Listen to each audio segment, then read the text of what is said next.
economic crisis is also a time of ideological crisis. It's a time when people start to reevaluate their ideas about the world, questioning some of the most basic assumptions they once had. Every capitalist crisis in history has brought about a rethinking and regrouping of mainstream economic thought. Interestingly, this rethinking has always happened within the context of some sort of radical challenge to the economic order. Marginal utility theory, which still serves the basis of modern mainstream economic theory, emerged from the Great Depression of the late 1800s as an answer to the challenge of Karl Marx's thorough critique of capitalism. Keynesianism emerged from the Great Depression of the 1930s as a response to the failures of liberal economics, the challenge of a successful Bolshevik revolution, and strong worker movements in the Western world. Neoliberalism emerged from the crisis of the 70s, both as a backlash against the failures of Keynesianism to manage crisis, and as an assault against the growth of large popular left movements like the anti-war, student, civil rights, and women's movements, and the power of entrenched labor. Remember that what an ideology is a conceptual framework with the way people deal with reality. Everyone has one. You have to exist, you need an ideology. The question is whether it is accurate or not. And what I'm saying to you is, yes, I found a flaw. I don't know how significant or permanent it is, but I've been very distressed by that fact. With such admissions of failure from the neoliberal establishment, we can't help but begin to question the dominant economic ideas of our time. Yet, it is not clear that we are entering this ideological crisis in the context of any viable challenges to the economic order. The failures of centrally planned Soviet-style economies have largely purged the idea of alternatives to capitalism from the popular consciousness. At such a time, it may be useful to re-examine the ideas of Karl Marx to see what exactly he was trying to say in his critique of capitalism. Not because we have some desire to repeat the political experiments of Lenin, Mao, Stalin, or any of the others who claim to embody the ideas of Marx, but because Marx presents a systematic and thorough critique of capital that is wholly different, wholly unique in the history of economic thought. Such radical ideas are crucial in our search for new understanding of our present condition and possibilities for social transformation. A society without the ability to critique itself is a dangerous society to live in, especially as it enters a long period of crisis.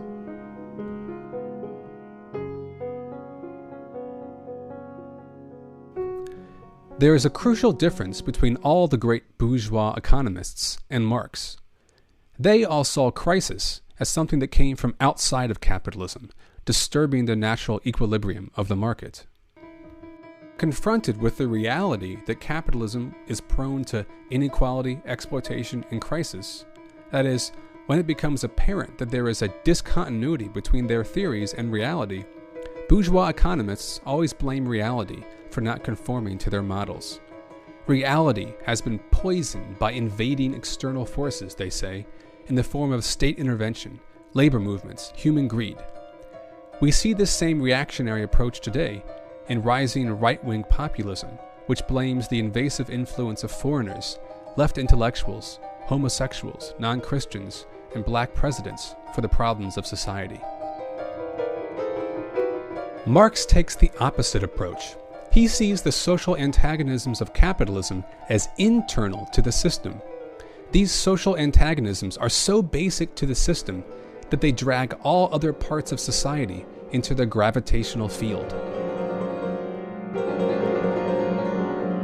Bourgeois economists have always seen the market as a realm of great freedom and equality. The fact that there is so much inequality, crisis, and unfulfilled freedom in market societies as seen as an imperfection in reality, not their theory. Contrary to what some people think, Marx does not start with an analysis of these social bads and then proceed to a critique of market relations. Marx doesn't begin by talking about monopoly, poverty, exploitation, or state violence. He begins with this same realm of market freedom that his bourgeois critics are so enamored with, and then shows how all of these social antagonisms spring out of this basic productive relation. For Marx, it all starts with the fact that capitalist production is production for market exchange. This basic form of production takes on law-like properties that he calls the law of value. What did Marx find so interesting about capitalist societies? It wasn't just the freedom to buy or sell anything you wanted. It was the fact that in order to participate in the social life of a market society, one has to buy and sell things. In order to survive, in order to participate in society, one has to enter the market to buy things and to sell the products of their own labor. This is a distinctly different organization of society than previous societies, where working people largely supported themselves with their own labor. That is, they labored to make things for their own use. In a capitalist society, people don't make things that have any use for themselves at all. They produce things in order to exchange them.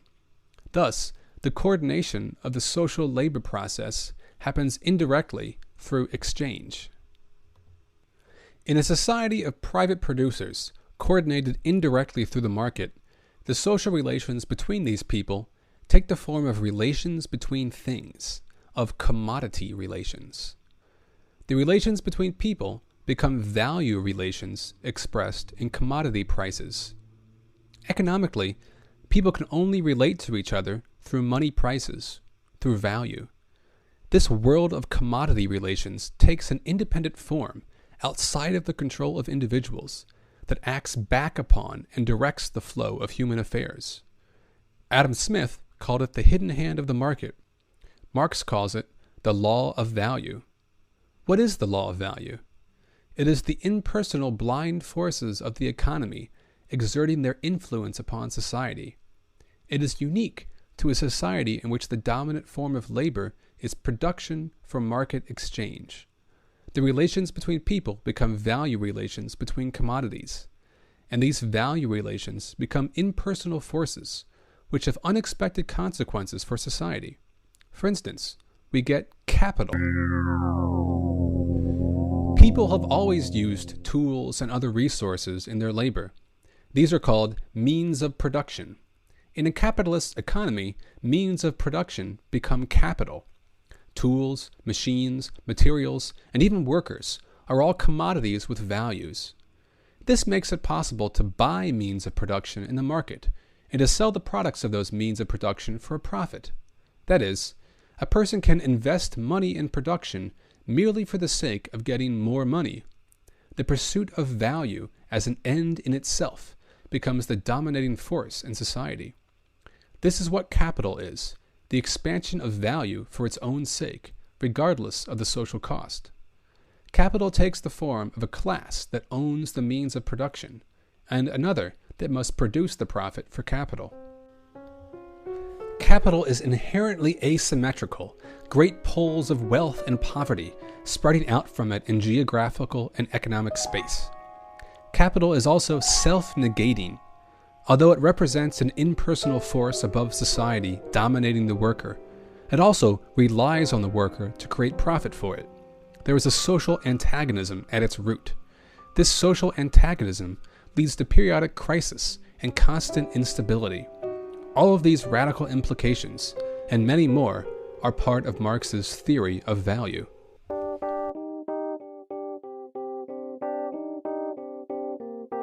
This video series will cover various topics in Marx's theory of value: the difference between use value, exchange value, and value, the relation of supply, demand, and price to value, abstract labor, exploitation, crisis, socially necessary labor time, and even what an understanding of value can tell us about changing the world.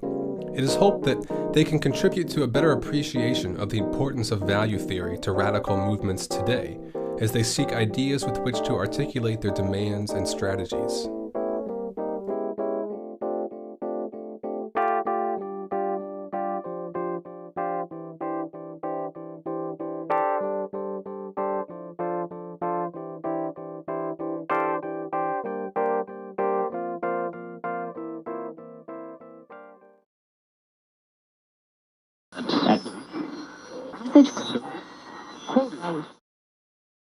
Many people, supporters, and opponents of Marx, think that they already know all there is to know about Marx's theory of value.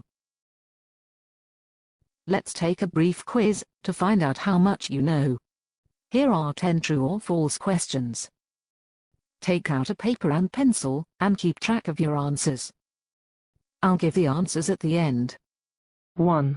Marx's theory of value holds that any human labor creates value. 2.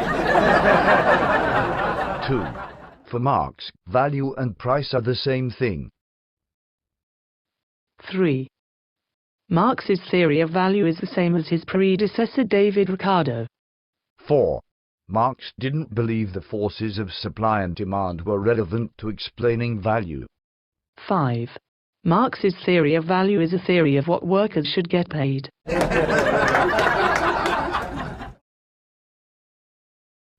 6. Marx's theory of value was a theory about how communist society should be run. 7. Marx did not think consumer demand played a role in prices, value or other economic phenomena. 8. Marx's theory of value doesn't work in free markets. 9. Marx's theory of value can't explain why useless things like mud pies don't have value. 10. Marx hated babies. The answer to all of these questions is false. If you answered true to any of them, then perhaps you do not know enough about Marx's theory of value to actually make an informed judgment about it. If you are interested in understanding one of the most thorough theoretical critiques of capitalism ever created, then perhaps this video series might be a good starting point. If you already know that you are going to hate Marx's analysis, then perhaps watching this video series would be a good starting point in educating yourself, so that you do not sound like a total idiot when you go mouthing off all over the internet.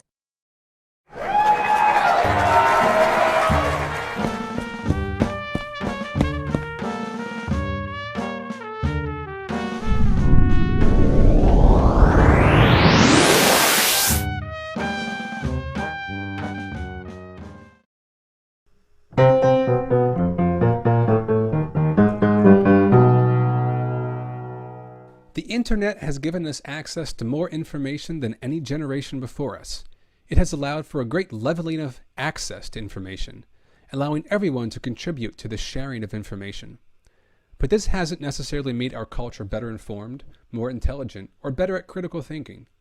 In our rush for instant information, we are losing our ability to properly contextualize information, to synthesize ideas, and to discern what sources of information we can trust.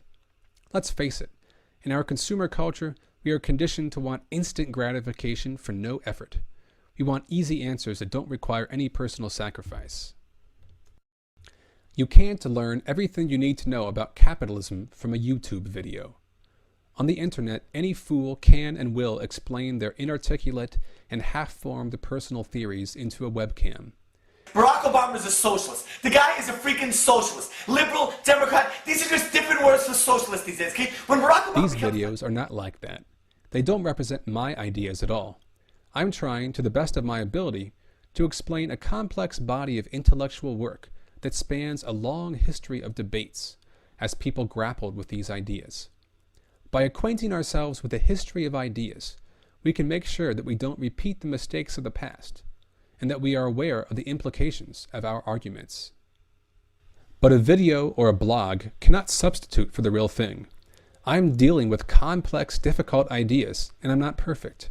I may make mistakes. I may leave things out.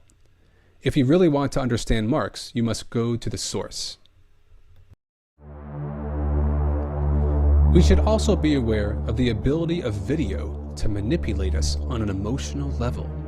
Images, tone of voice, and background music can all be helpful in helping us understand things, but they can also evoke emotional responses that are not necessarily rational. We should be aware of the way media affects our understanding of material and not let this get in the way of rational intellectual thinking. There is already enough of a shortage of rational thinking in our society. There are also a lot of ideas in each of these videos. One viewing may not be sufficient to absorb everything. That's why I post the full text on my blog. The blog sometimes also contains tangents and side arguments that were cut from the video, as well as references and suggestions for future reading. I hope that the references on my blog might be a good starting point for people who are interested in learning more. As we move through these different topics in the law of value, our understanding of the law of value will deepen. At the end of each video, there is a summary of the new layer of meaning we have added to the law of value. It would be wise to keep returning to this basic question as we progress through these videos. What happens when the relations between working people take the form of value relations between commodities?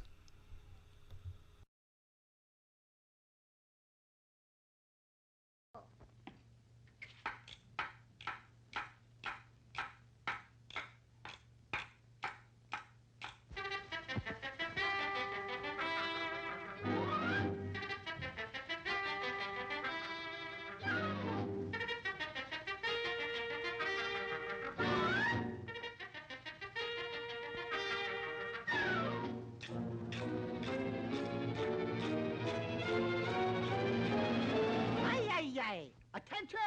Forward! March! There are a lot of people that are really powerful in the world. Presidents, CEOs, bankers, leaders of movements.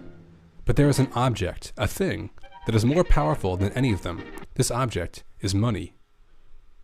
Money is really powerful. It makes people, societies, and countries do all sorts of things. The pursuit of money as an end in itself occupies many people's lives and is the driving force of economic growth. And all over society, money acts as a symbol of status, prestige, and social power. The funny thing about money is that it is just an object. Nowadays, it's not even a valuable object like gold. It's just pieces of paper or digits on a computer screen. It has all this power and influence, yet it needs no will, weapons, or words. This phenomena, where objects have social power, in which things act as if they have a will of their own, is what Marx sought to unravel with this notion of the fetishism of commodities.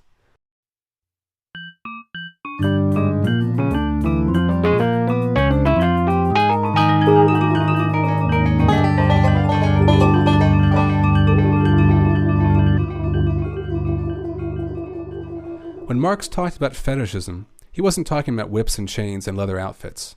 He was talking about the way the relations between producers in a capitalist society take the form of relations between things. The word fetishism originally was used to describe the practices of religions that attributed magical powers to objects, like idols or charms.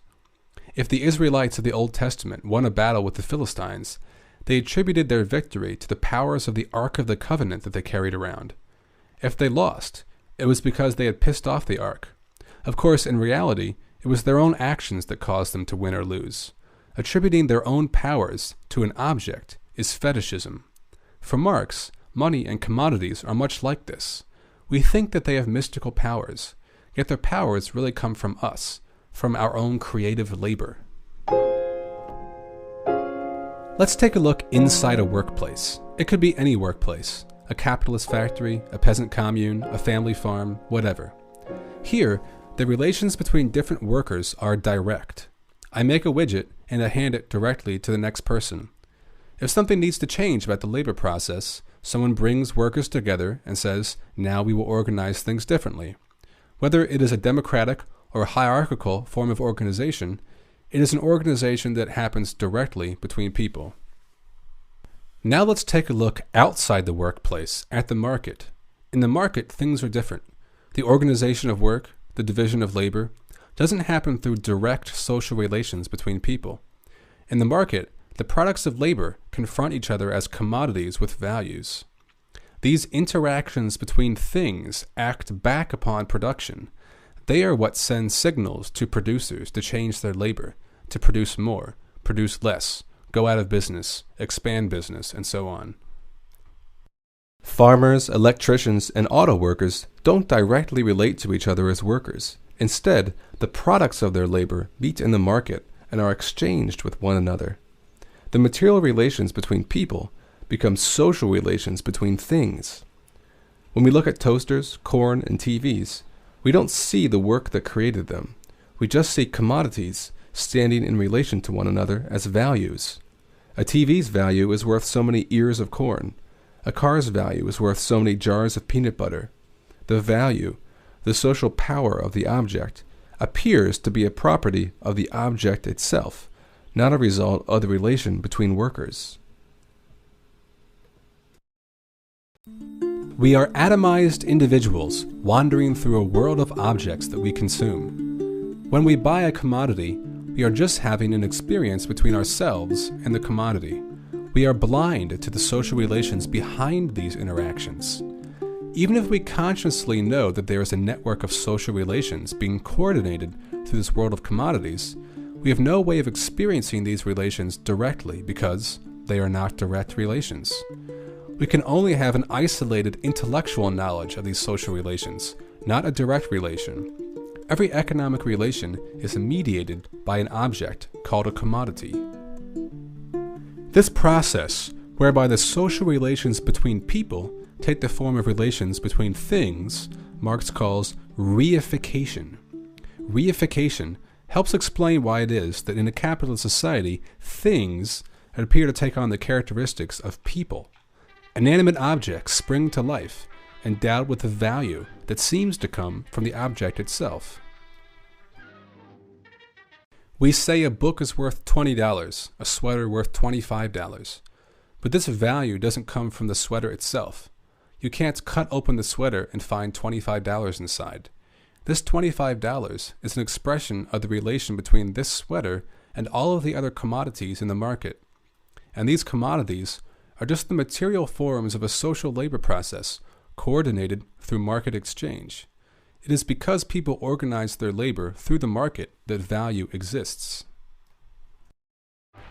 The illusion that value comes from the commodity itself, not from the social relations behind it, is a fetish. A capitalist society is full of such illusions. Money appears to have godlike qualities, yet this is only so because it is an object which is used to express the value of all other commodities. Profit appears to spring out of exchange itself, yet Marx worked hard to explain how profit actually originates in production, through the unequal relations between capital and labor in the workplace. Rent appears to grow out of the soil, yet Marx was adamant that rent actually comes from the appropriation of value created by labor. We see these fetishistic ideas in modern-day mainstream economic theory, in the idea that value comes from the subjective experience between a consumer and a commodity, and that capital creates value by itself. Yet the theory of commodity fetishism isn't just a theory of illusion. It's not that the entire world is an illusion, reality existing somewhere far below the surface, always out of sight. The illusion is real. Commodities really do have value. Money really does have social power. Individual people really are powerless, and material structures really do have social power. There is not a real world of production existing below the surface in which the relations between producers are direct.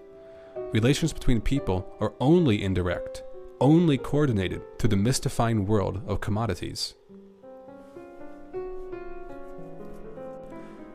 The theory of commodity fetishism is central to Marx's theory of value, and it's one of the things that sharply distinguishes him from his predecessors.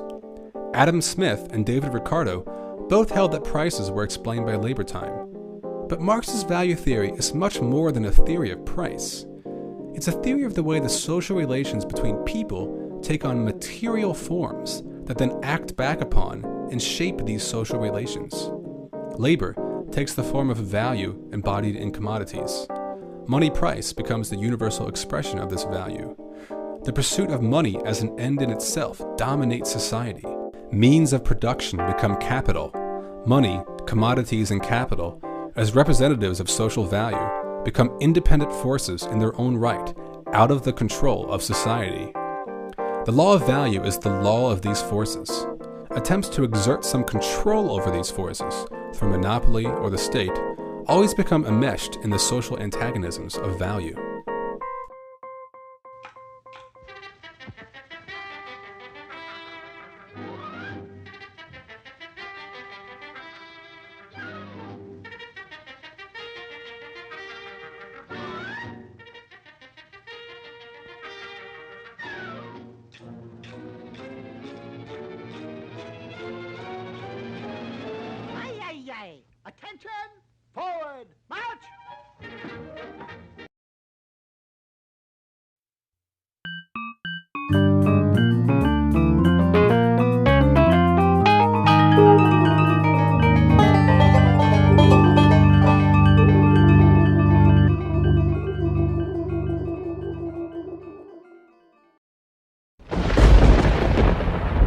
A specter haunts the face of Marxist theory, the specter of the mud pie argument.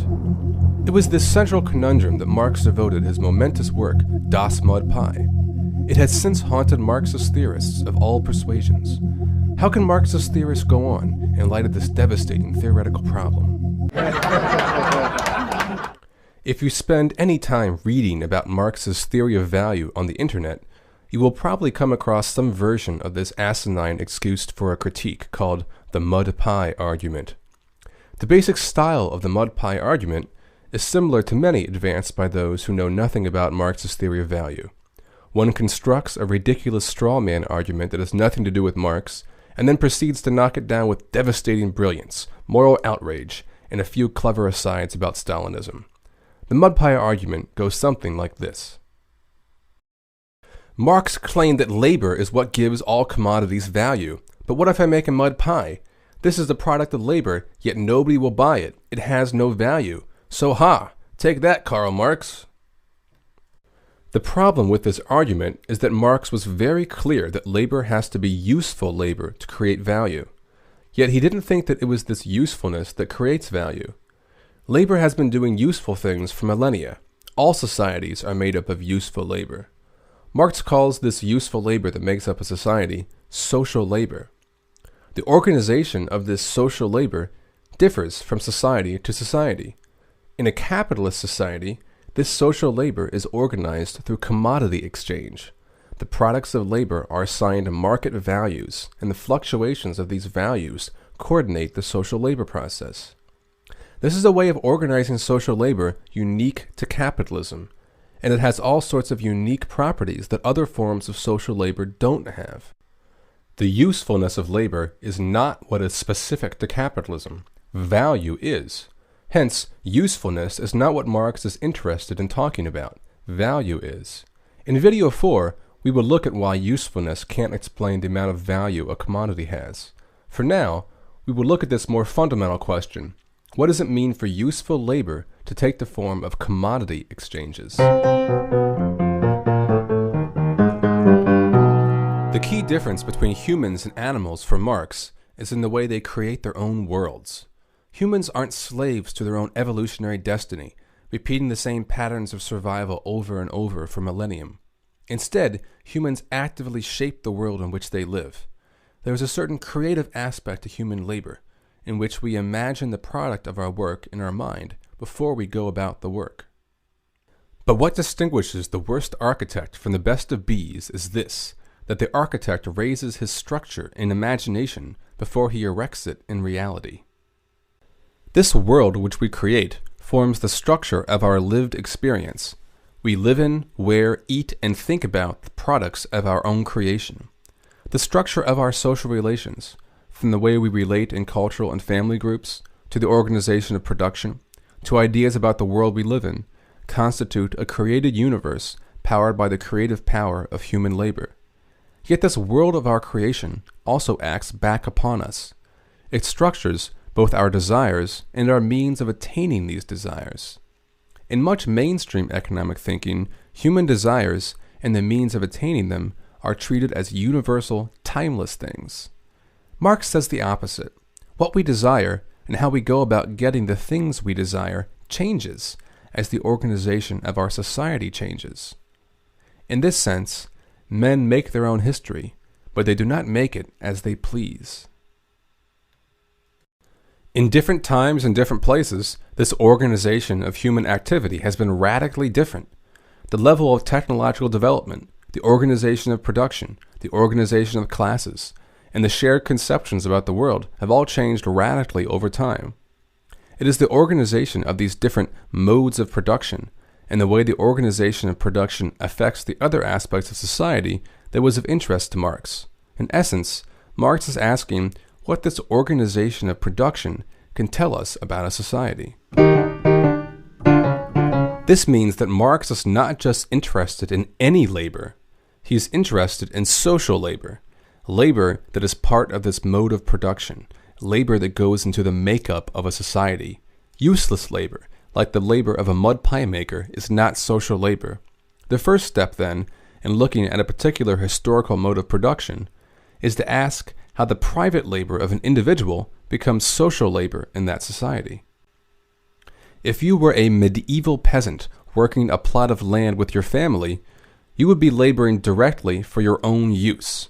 There would be no mystery about whether the labor you were doing had use to your social group, or whether the right amount of labor was being allocated to the right tasks. The private labor you did on your land would be directly social. In a capitalist society, we don't produce things in order to use them ourselves. We produce things in order to exchange them in the market. We don't care about the usefulness of the things we are producing. We only care about receiving money in exchange for our labor. We then use that money to enter the market and buy the things we need for our own personal use. The production of a commodity and the use of it are separated in space and time. They are separated by value. They are linked by value. In order for our private labors to become social, they must first take the form of value. This is a very different type of social labor than in pre-capitalist societies. Rather than being directly social, capitalist labor is indirectly social. People don't directly decide what to produce. Instead, these decisions are made through the fluctuations of market signals, a constant back and forth of buyers and sellers. But these market signals aren't some autonomous power. They are composed of the aggregate individual labors of millions of separated producers. This separation of production and consumption means that our labor has both an individual value and a social value. The individual value is the amount of work that actually goes into making something. The social value is the actual amount of value the commodity sells for when it enters the market. Because producers are separated from each other by the market, because we have no collective control over production, we have no way of knowing for sure how much labor time society requires of us and what sort of labor it should be. We don't know what the demand will be for our product. We don't know how much of the product other producers are making. We have to guess these things. We only find out once the products of our labor meet the products of everyone else's labor in the market. This means that the individual value, the amount of time an individual puts into making a commodity, and the social value, the amount of time society requires go into it, can differ. If individual value and social value diverge, what does this mean? Some people think that Marx held that individual value had to equal social value. That if I spend 15 hours making a sandwich, then this has to be the value of the sandwich. But this is not at all what Marx argued. Marx wanted to show how individual values become social values in a market society. Unlike other forms of production in which we labor directly for use, in a capitalist society, we labor to produce value. Yet society must still use the products of our labor. We can't all make the same thing or all make useless things. Labor must be apportioned between the right tasks in the right proportions. Value is the mechanism that does this, since value is the only connection between individual laborers. Marx sought to explain how value acted as a force for the regulation of individual labor, turning individual labor into social labor. The fact that we discover the social value of our individual labor in the market creates the illusion that it is the market itself which is creating value. We bring the objects of our labor to the market, and there they are turned into money, making it seem like the subjective decisions between buyers and sellers are what create these money prices. This is what is being insinuated by the mud pie argument, that it is the subjective valuation of the usefulness of a commodity that determines its value, not the labor that goes into it. Yet this is an illusion, a fetish created by the fact that our labor is indirectly social.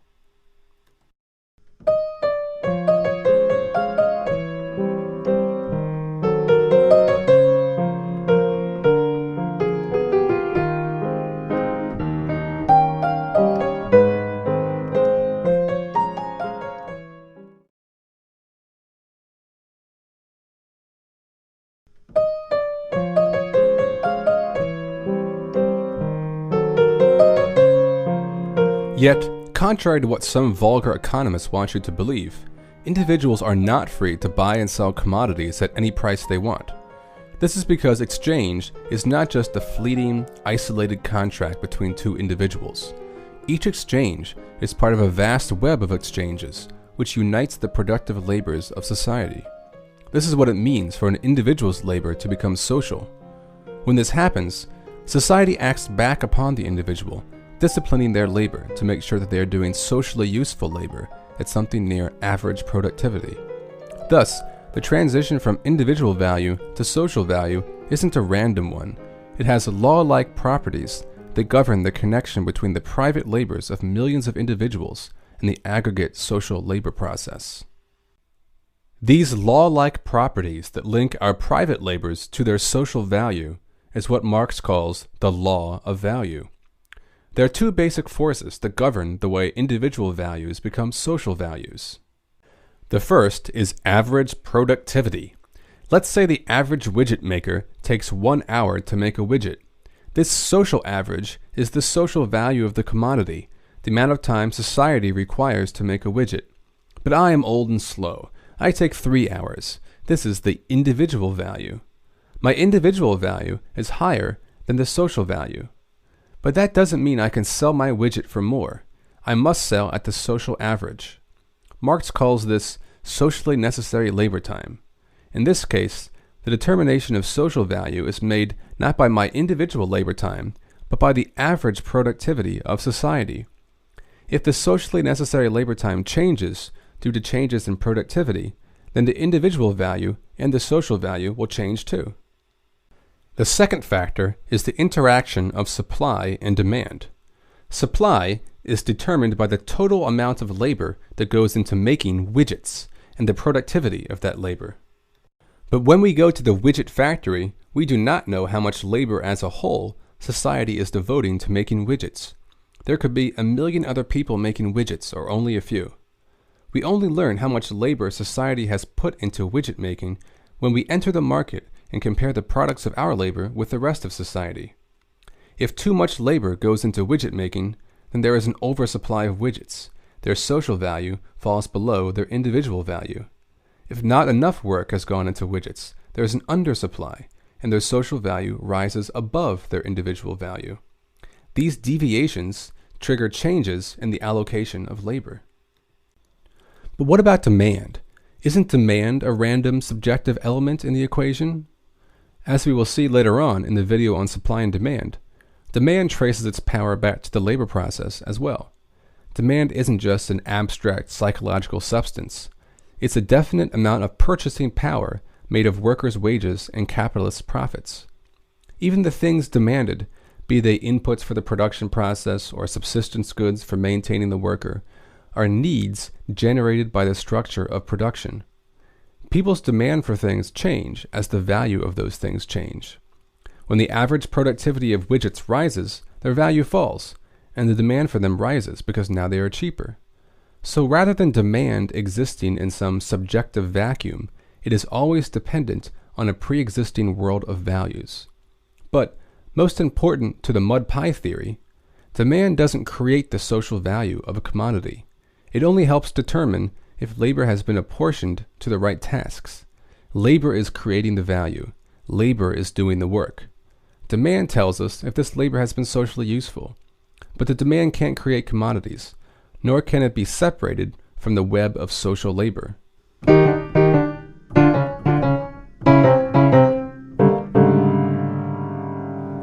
You might notice that when you go to the grocery store, there isn't a mud pie aisle filled with unsold mud pies.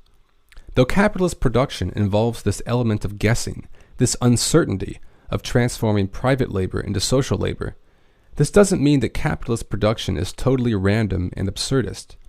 If exchange was random and sporadic, then there would be no way for the division of labor to be coordinated. But exchange is not random and sporadic. It is constant. Every act of exchange links the buyer and seller in a complex network of buying and selling that connects all buyers and sellers everywhere. This constant interaction of production and exchange means that most of the time we have a pretty good idea of what social labor is. We don't go around making mud pies, or bicycles with square wheels, or hip-hop polka records. Sellers are constantly saying, this is how much labor went into this commodity, and so this is what we think it's worth. Buyers are constantly saying, less labor should go here, more labor should go there. The constant interaction of buyers and sellers apportions labor to the right tasks. This is only made possible by the fact that there is a correspondence between the labor that goes into something and its price. But this correspondence is loose, constantly fluctuating. The mud pie theorists display their ignorance by arguing that these deviations between individual and social value are a flaw in the theory of value.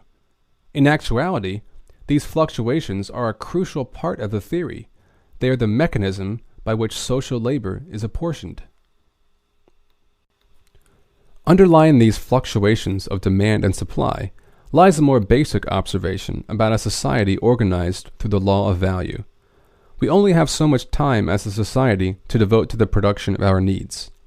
If we are to have food, houses, clothes, DVDs, and beer, we are going to have to devote work to these things. Some things take a lot more labor to produce than others. They cost society more in terms of its expenditure of the total social labor. In a market society, this cost isn't decided by a committee. It's decided by prices in the market. The relation between workers takes the form of relations between commodities in the market. This is what value is, the relation between producers expressed through market prices.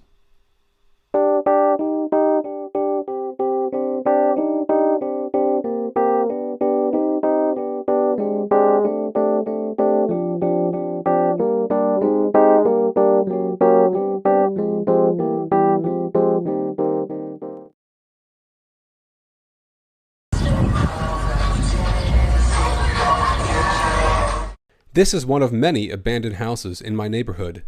The slumlord owner let the property deteriorate until it became unlivable and doesn't want to pay the money to make it livable again. There are thousands of abandoned houses in this city and thousands of homeless people. Despite the urgent social need for houses, these properties don't fulfill a social use. Why not? Because the owners of these commodities are not interested in their use. They are interested in their exchange value, the rent they receive from the property.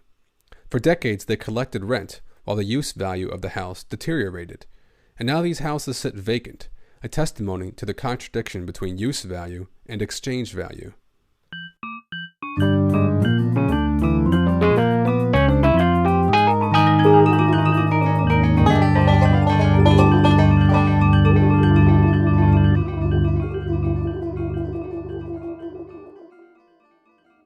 This is not a contradiction restricted to housing. Every commodity contains this contradiction because every commodity is produced to be exchanged, not to be used by the producer. We have enough food on the planet to feed everyone, yet millions starve. Why? Because we don't produce food directly for social need. We make food in order to sell it for money. Society has much of the technological ideas it needs to reduce greenhouse gas emissions, yet it isn't acting fast enough to apply these ideas. Why? Because production is not undertaken to directly mediate our relation with the environment. We produce for profit. The exchange of the products of labor in the market is just one of many possible ways that the private labors of billions of individuals can be coordinated. Some people think this is the best possible way to coordinate human productive activity. Marx saw that, despite all the dynamism and technological wizardry of capitalism, there were fundamental social antagonisms at the heart of this means of coordination. That production for market exchange leads to all sorts of unexpected consequences, including gross inequality, exploitation, and crisis. And for Marx, all of these social antagonisms can't be understood until we understand the contradiction within the idea of a commodity itself, the contradiction between use value and exchange value. A commodity has a use. This is its use value. What does use value tell us? It tells us how a commodity satisfies a social need. If we want to feed everybody, we need a certain quantity of food. If we want to build everyone a house, we need a certain quantity of wood and nails. Some use values require no effort to attain: air, sun, gravity. Others require effort to attain. There's a finite limit to the amount of labor that can be devoted to the production of use values. Society must apportion this labor between the production of different use values in some way. As technology changes, the amount of labor required to produce some use values decreases, thus signaling a change in the apportioning of labor. As technology evolves to reshape what human labor is capable of producing, so do our needs and desires evolve. In different societies, this labor is apportioned by different methods. In a market society, it is the buying and selling of the products of labor in the marketplace that serves the purpose of allocating labor between the production of this use value or that use value. This creates a second type of value, unique to market societies: exchange value. Exchange value is the ratio in which one good exchanges for another. Perhaps one book is exchanged for a loaf of bread, or a new car exchanges for 1,000 bottles of whiskey. These ratios are all exchange values. They say a book is worth this much bread, a car is worth this much whiskey. In a developed market society, one commodity eventually emerges as the primary commodity in which all other commodities express their exchange value. That is what money is. For most of the history of capitalism, this commodity has been gold. By comparing the ratio of tomatoes or cars or baseballs to gold, all commodities measure their exchange value in ratios to gold. These two sides of the commodity, its use value and exchange value, form two opposing contradictory poles. Much of the social antagonisms of capitalism are rooted in this tension between use value and exchange value. Of course, most of the time when we look at a commodity, it doesn't seem very antagonistic. This is because the antagonistic social relations behind the commodity are not visible. But when we look at a society organized around commodity exchange, we can see lots of social antagonisms. To understand how these social antagonisms spring from the opposition of use value and exchange value, we will need to take a closer look at both. If I am selling a tomato, this tomato has no use value at all for me. Its use value only exists for the person that buys it. I am only interested in the exchange value, how much money I can get for it. Production in a capitalist society is not production for use, but for exchange. This means that we have no inherent interest in the usefulness of our labor, outside of its ability to create exchange value. Now, from a social perspective, it's very important what kind of labor we do. Do we make bombs or flowers, oil or cupcakes? But as individuals, we have no stake in this. We produce in order to make money, to get exchange value. Why do people produce for exchange and not for their own use? Because in a capitalist society, the working class does not own the means of producing their own subsistence. The only way for working people to get the necessities of life is to buy them in the market. And the only way to do this is to sell our labor to a capitalist for a wage. We spend our whole life making a profit for an employer so that we can spend this wage in the market to obtain our daily bread. Our job is not a means toward personal satisfaction. Our job is a means of making money so that we can buy our satisfaction in the market. Newport tastes fresher, tastes better too. Newport tastes fresher, tastes better too. Bourgeois subjective value theory talks about a double inequality of exchange. It says that the only reason exchange happens is that two people value the other person's product more than the product they are giving up. Marx actually goes even further than this. He says that to the seller, the commodity has no use value at all. Not only does this bourgeois theory of double inequality of exchange give the mistaken impression that people produce for their own wants and then sell off the surplus in the market, it also imposes the profit-maximizing logic of the capitalist onto the consumer. By claiming that consumers make a subjective profit from exchange, it transposes the real, objective profit of a capitalist who pays his workers one sum of money and sells the products of their labor for a greater sum of money onto a completely intangible and unquantifiable notion of subjective profit. But subjective preferences for commodities can't be measured, divided, added to, or compared in any numerical fashion. By imposing the logic of capital onto consumers, it effectively erases class from the scope of its analysis. One book equals one car. What does that mean? What does it mean to say something is worth so much of something else? Some people think that the usefulness of a commodity can answer this. But uses of things can't be compared. You read books. You drive cars. They are totally unrelated and incomparable uses. Maybe you like books more than cars. Does this mean that books are worth more than cars? What does it mean to say a book is worth so many jars of peanut butter or so many cups of coffee? Clearly, jars of peanut butter or cups of coffee are measuring something. And clearly, any other commodity could be used to measure this something. A book could be worth so many pencils, so many kittens, so many tires. And each of these exchange values would be a different way of measuring the value of the book. But this means that the book has a value independent of the particular commodity that we choose to measure it with.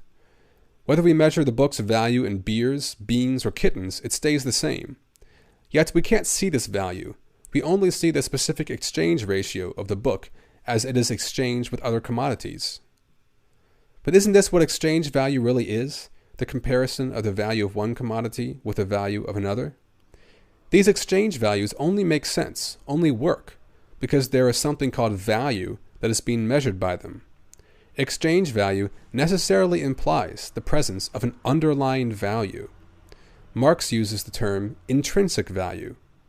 By this, he doesn't mean that value lies buried within the commodity, or that it is magically bestowed upon the commodity, but that it is impossible to compare commodities to each other in the market without a commodity having its own value.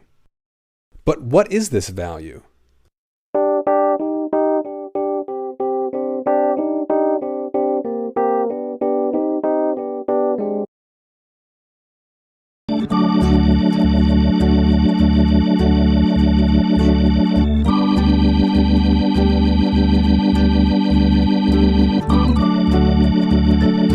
We have seen that exchange value implies that commodities have an intrinsic value expressed in different exchange ratios.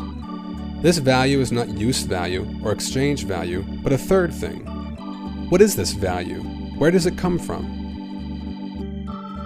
Marx argues that it is the labor time that society devotes to the production of these commodities that accounts for this underlying value.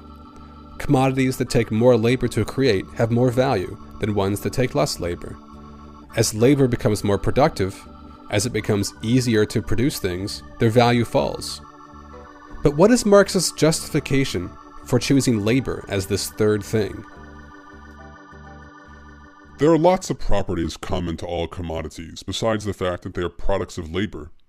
Marx could just as easily have said scarcity or utility were this third thing. This, of course, is the approach taken by marginal utility theory, which argues that it is our subjective desires for commodities in relation to their scarcity that determines their value. Why is it that Marx doesn't take this route? For one, scarcity and utility cannot be understood without reference to labor. The amount of a commodity that exists at any point in time is clearly related to the amount of labor that has been devoted to producing that commodity. And utility isn't just some abstract individual substance detached from the labor process. Subjective desire only counts economically when it is turned into real action, when we buy things in the market. The only way to enter the market as a purchaser is also to enter it as a seller. We must sell the products of our labor and then use this money to buy the commodities we desire. The only means of attaining our desires is the buying and selling of the products of labor. Not only does capitalism shape our desires, it determines how we go about attaining our desires. But there is an even more important reason why Marx doesn't choose scarcity and utility as the determinants of this underlying value. Utility and scarcity both describe the relation between individuals and objects. Marx is interested in the relations between people.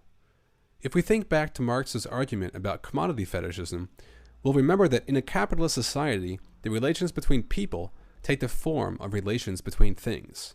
Objects appear to have power and value on their own. But this world of appearances is not the full story. These value relations between commodities are actually relations between people whose work is coordinated indirectly through commodity exchange. And this is where any social theory must begin, with a study of the productive activity of people as they work to create the world they live in. Not only is this the best starting place for an analysis of society, it is also the best starting place for a radical social theory whose aim is to investigate the possibility of changing the world. If we realize that human society is not the result of some natural or divine eternal logic, but merely the creation of our own labor, then that means that we have the power to mold and shape the society as we see fit. In a capitalist society, these creative powers take the form of an external world of value and capital that acts back upon society, shaping it against the will of its creators. Yet, in the end, the world of capital is nothing but the product of our own creation. If we truly want to change the world, it is not up to nature, God, fate, or experts, but up to us. This is the radical challenge of the law of value. Let's review and clarify a few points. 1. The usefulness of a commodity is its use value. Uses can't be quantitatively compared. 2. The exchange value of a commodity is the proportion at which it exchanges with other commodities. 3. Price is a specific type of exchange value, the ratio at which a commodity exchanges with money. 4. The fact that commodities measure their worth against each other implies that they have an intrinsic value. 5. This intrinsic value is not a physical thing, nor is it magically bestowed upon commodities. It is not a timeless trait existing for all products of labor everywhere. Value, in the way Marx uses the term, is the means by which the labors of isolated producers are coordinated through commodity exchange. It is the social substance that binds together the labors of isolated, disparate individuals separated through the market.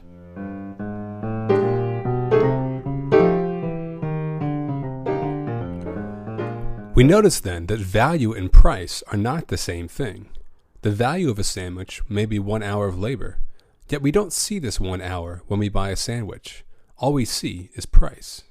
Prices are just the exchange value of commodities measured in money.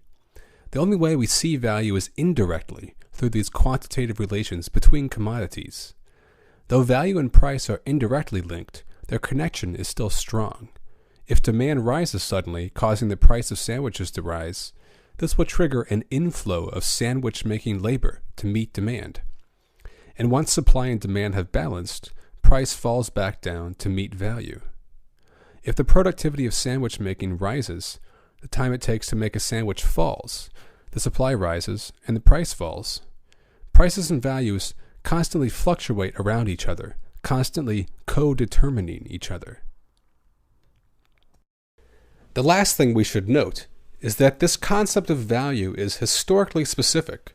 Unlike bourgeois economic theory, which projects its categories of utility and capital back in time to make all of history retroactively bend to the laws of capitalism, Marx's theory of value describes a specific type of social organization unique to a society in which the dominant form of production is production from market exchange. When we don't produce directly for use, but for exchange, we find that our productive activity is regulated by unconscious economic laws, which Marx calls the law of value. Whereas before we said there was an antagonism between use value and exchange value, we can now say that this is really an antagonism between use value and value. As long as production is production to produce values instead of uses, we will have to deal with the social antagonisms that spring from this contradiction. The logic of profit will dominate over society rather than the logic of usefulness. And the nature of work will be to maximize profit at all cost, rather than to maximize the quality of the experience of work or the life of the worker.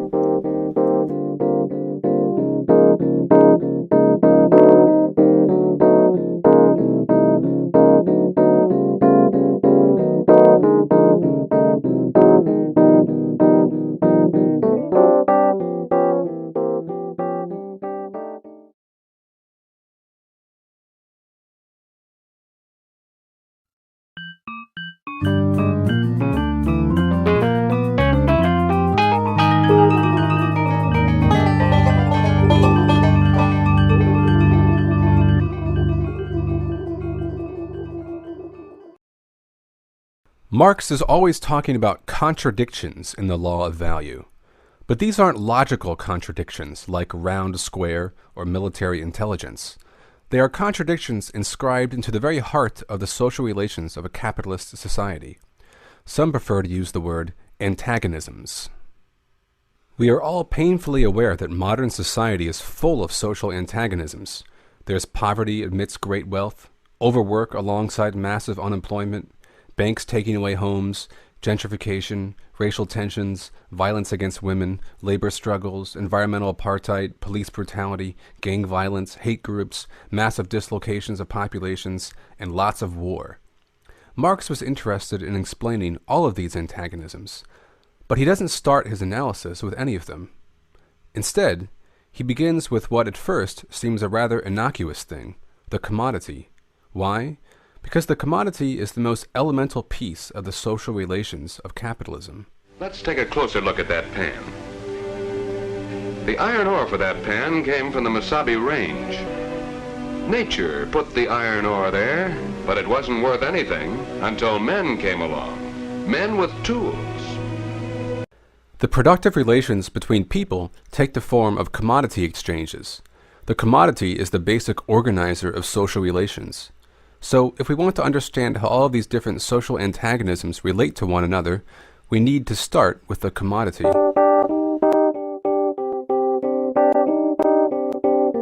As we've already seen, the commodity contains a contradiction. It has a use value and an exchange value. At first glance, this does not seem all that antagonistic. Yet, as we start to look closer, we see more significant antagonisms emerge. Why is it that people must sell their labor in the market for exchange value, for money? Because they can't produce their own means of subsistence for themselves. This is a distinct aspect of capitalism.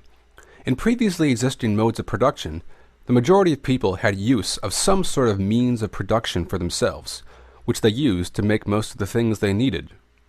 People sometimes bartered for or sold things, but they did so by selling part of the surplus they had created for themselves. Selling off your surplus product is very different than producing exclusively for exchange. Over the course of a very long, violent historical process called primitive accumulation, these means of production were privatized and became the possession of a group of people called capitalists. Whereas before people labored directly for their own use, now they have to enter the market in order to attain their subsistence.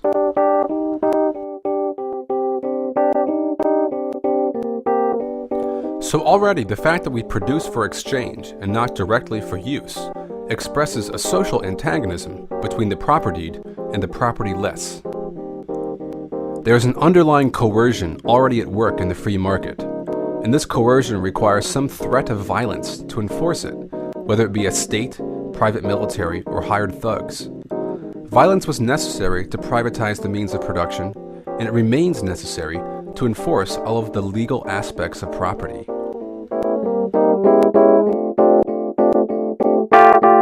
In order for people to buy their subsistence in the market, they have to sell something else. Since the means of production are privately owned, the only thing they have to sell is their labor. But of course, their labor can't really be sold. Instead, we sell our ability to labor, our labor power. We sell a definite amount of working time, whether it is measured in hours, weeks, or years. And this is why value is an expression of labor time. Our own creative working ability, the very thing that makes us human and links us to society, becomes a commodity that we sell to someone else, a commodity called labor power. Labor power, like any other commodity, has a use value and an exchange value, and, you guessed it, there is a contradiction between them. The exchange value is the money paid for our working time, the wage. Wages are set by the cost of our subsistence. They depend on the cost of food, housing, clothes, and transportation. But the use value of our labor power is that it can produce value. These are the two opposing sides of labor power. On one hand, it costs a wage. On the other hand, it produces value. This makes it possible to produce more value than we are paid for. You could be paid $5 an hour, yet produce $20 worth of commodity value an hour. If this happened, you would be exploited. In fact, your rate of exploitation would be 300%. Exploitation is made possible by the contradiction between the use value and exchange value of labor power. Exploitation explains a puzzle about capitalism, the existence of profit. Capitalists start off the day with a sum of money which they invest in production. At the end of the day, they have a quantity of commodities which they sell for more money than their initial investment. It would seem that they have made a profit just by buying and selling things. Yet, profit can't be made through mere buying and selling. This is because buying and selling is a zero-sum game. When we exchange commodities, we are just moving commodities from one place to another. This process does nothing to change the total amount of value in society. Sure, it might be possible to rip someone off, to overcharge someone, to charge a monopoly price. But a win for one person in the market is a loss for another. There can be no aggregate profit just by moving commodities around. Yet profit is something that does exist in the aggregate. The total amount of value in society grows each year through this expansion of value called profit. So we seem to have a puzzle or a contradiction on our hands. On one hand, the market is a realm of equality and symmetry. Market exchange conserves the value of commodities, losses balancing out wins, to create an inherent symmetry. Yet profit is a phenomena where value expands. Profit is asymmetrical. More comes from less. How is this possible? To solve this puzzle, Marx tells us we must look beyond the market into the mysterious realm of production. It is in production where value is expanded through the exploitation of labor. Exploitation does not break any of the rules of market exchange because it doesn't happen in exchange. Labor power is bought at its value. The products of that labor are sold at their value. No profit has been made through these exchanges. The profit is not from the market at all, but from the labor process. It is the amount of labor performed over and above the value of the wages that determines the amount of profit. While the market remains a realm of equality and symmetry, production is a realm of asymmetry and exploitation. Thus, there is a contradiction between production and exchange, and this contradiction is made possible by the contradiction between the use value and exchange value of labor power.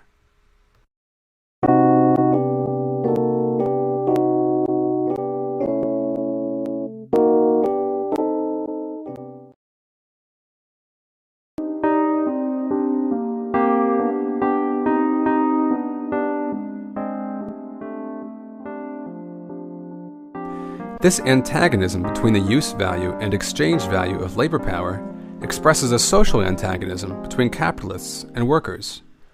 Capitalists and workers have opposing interests. Workers want their means of subsistence, housing, food, clothes, beer. They want use values. Capitalists aren't interested in use values. They are after exchange value. They want to expand the size of their capital by making a profit. In order for either class to get what they want, they need the other. The workers must sell themselves for a wage in order to survive. The capitalist must hire workers in order to exploit them for profits. Yet despite this codependence, their interests are entirely antagonistic. The more the workers are paid in wages, the less profit the capitalist makes. The more profit the capitalist makes, the more impoverished the working class.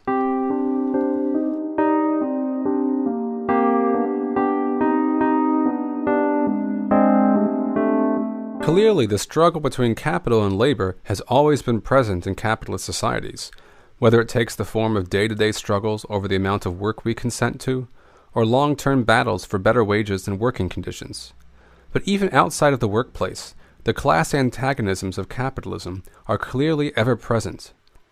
The distribution of the value created by the working class into wages, profits, rent, interest, and taxes has everything to do with the standard of living we are able to enjoy, the kinds of neighborhoods we live in, the type of life chances we have, and the quality of our lives. In a society structured to maximize profit for one class, rather than produce use values for social need, the quality of our lives is inversely proportional to the needs of capital. In the past 30 years, as neoliberalism broke down barriers to the free flow of capital, massive sums of wealth have been consolidated into the hands of a smaller and smaller class of uber-capitalists, while the standard of living for the rest of the world has steadily worsened. Society has enough food, housing, and technology that the entire world's population could work a lot less and still have all of the basic amenities of life. And these lives would probably be more fulfilling if we didn't spend our whole life working for someone else. But we don't have such a society because our labor is not aimed at creating use values for society, but at creating profit for capital. The constant revolutions in technology and productivity are not aimed at making work easier or improving the quality of our lives, but in creating more profit by submitting labor to greater control. Thus, the workplace becomes increasingly dominated by machines, assembly lines, and computers, all designed to discipline labor to its task of creating more value.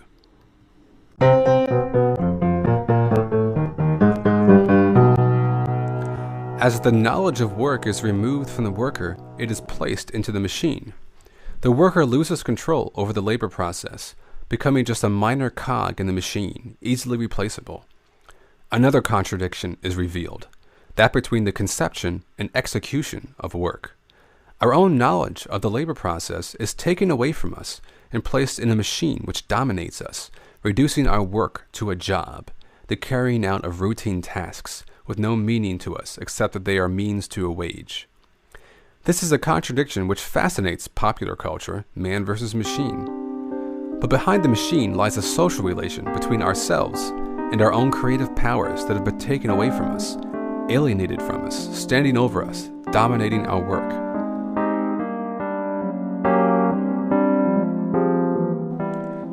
And with this steady accumulation of capital in the form of machines comes another contradiction, this one between the capital invested in dead labor like machines and raw materials, and the capital invested in living labor. Though an increase in machinery allows capitalists to better exploit workers, machines can't create value.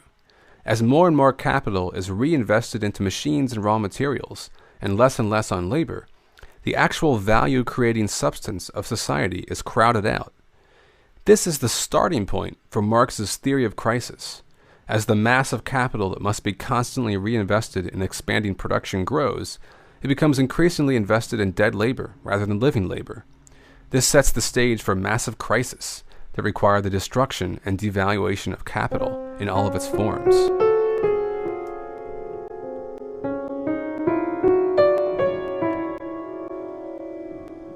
All of Marx's model of a capitalist society is derived from his basic starting point, the analysis of the commodity. From this basic idea of value as the organizing principle of a commodity-producing society, he establishes the contradiction between the use value and exchange value of a commodity. And then, over the course of multiple volumes, he shows how the unfolding of this contradiction reveals all of these other contradictions. Contradictions between classes, between society and itself, between people and machines, and between the conception and execution of work. What begins as a seemingly innocuous distinction between use and exchange value becomes the substance of class struggle and crisis. This doesn't mean that every problem in society is directly explained by the law of value. Yet, how can we discuss inequality without first understanding the way in which social wealth and power is created and distributed? How can we discuss violence without first understanding the coercive nature of the market, the deep inequalities generated by commodity exchange, and the compulsion of capital to accumulate at all costs? How can we discuss a solution to the environmental crisis without first discussing the way the productive relations of a capitalist society are organized? The problem with the left is not that there are not enough people who care about these things. It's that not enough people have the theoretical tools or the desire to talk about these things in terms of the basic structure of our society. That's why the law of value is so important to understand today. If we want to overcome the antagonisms of society, we need to first understand how these antagonisms are related, and to do this, we must start at the beginning with an analysis of the commodity.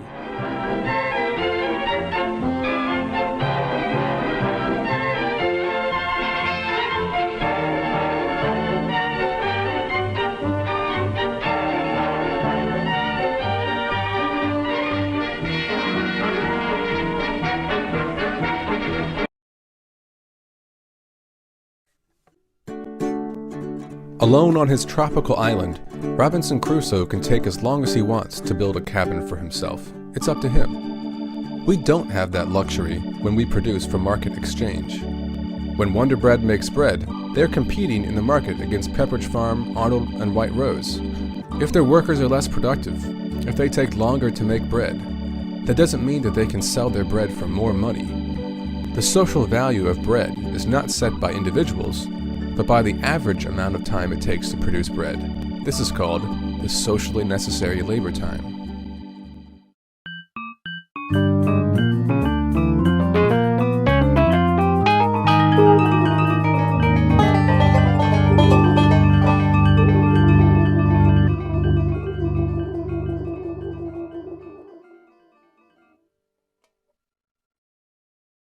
In neoclassical economic theory, there are all sorts of concepts that, though mathematically elegant on paper, have very little descriptive power in the real world.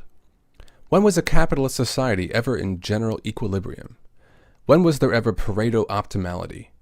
When did consumers ever measure their desires in utils? All the scientific devices of chronology are machines manufacturing time. The tool that in our hands means victory. And our hands must be as relentless as the hands of our clocks. They cannot afford to be less. Socially necessary labor time is not like that. Socially necessary labor time is something very real that we can observe at work every day. The private labor that goes on behind factory doors will not know for sure what its social value is until the products of that labor enter the market to be compared to the products of other workers. In the market, these private labors become social. Socially necessary labor time is asserted. This socially necessary labor time then acts back upon production. It disciplines what goes on in the factory. Factories that were spending more labor than was socially necessary are considered inefficient. They must change their production methods or else go out of business. Factories that were producing under the socially necessary labor time, that were more efficient than average, are rewarded. Let's say the average television takes 1 hour to make. 1 hour is the socially necessary labor time for televisions. But the owner of the Acme TV factory invests in some fancy new machines that make his workers twice as productive. They can now make a television in 30 minutes. They are producing way below the socially necessary labor time. This allows Acme to produce twice as many televisions in the same amount of time. Now, if Acme sold their new TV at half the old price, they wouldn't make any more money than before, and there would have been no point in investing in all of that new stuff. Rather than selling them at their individual value of 30 minutes, they continue to sell them at their socially necessary labor time of 1 hour, or perhaps just under the socially necessary labor time, in order to outsell their rivals. Because the price of TVs hasn't changed significantly, there is still the same demand from consumers for TVs. But now there is a giant surplus of TVs on the market because Acme has been making twice as many TVs. Acme's rivals won't be able to sell all of their TVs. Part of their product will go unsold. Meanwhile, Acme will sell most of their TVs at the socially necessary labor time, making not just their normal profit, but an additional super profit, because they've sold their TVs above their individual values by selling at or near the socially necessary labor time.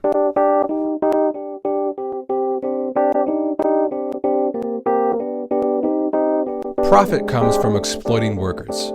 The only way to turn money into more money is to invest it in workers, or to be precise, in labor power, the only commodity which can produce more value than it costs.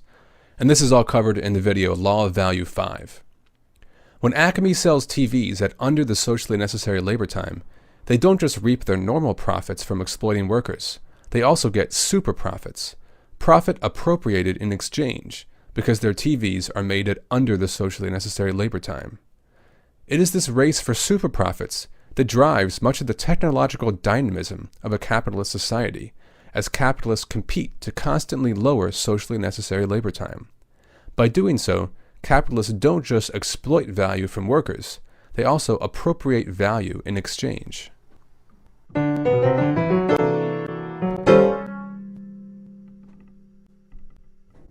A superficial look at the Acme TV factory might give one the impression that Acme is making more profit because they are creating more value. But this is not the case. The same amount of workers are doing the same amount of work as before. The same amount of labor time is being performed, spread out over a greater number of commodities. Thus, the amount of value they create is not increasing merely because the physical output is increasing. It is extremely important to understand this difference between physical productivity and value productivity. As it becomes easier to make TVs, their prices fall. Thus, just because we can make more of something doesn't mean we have created more value.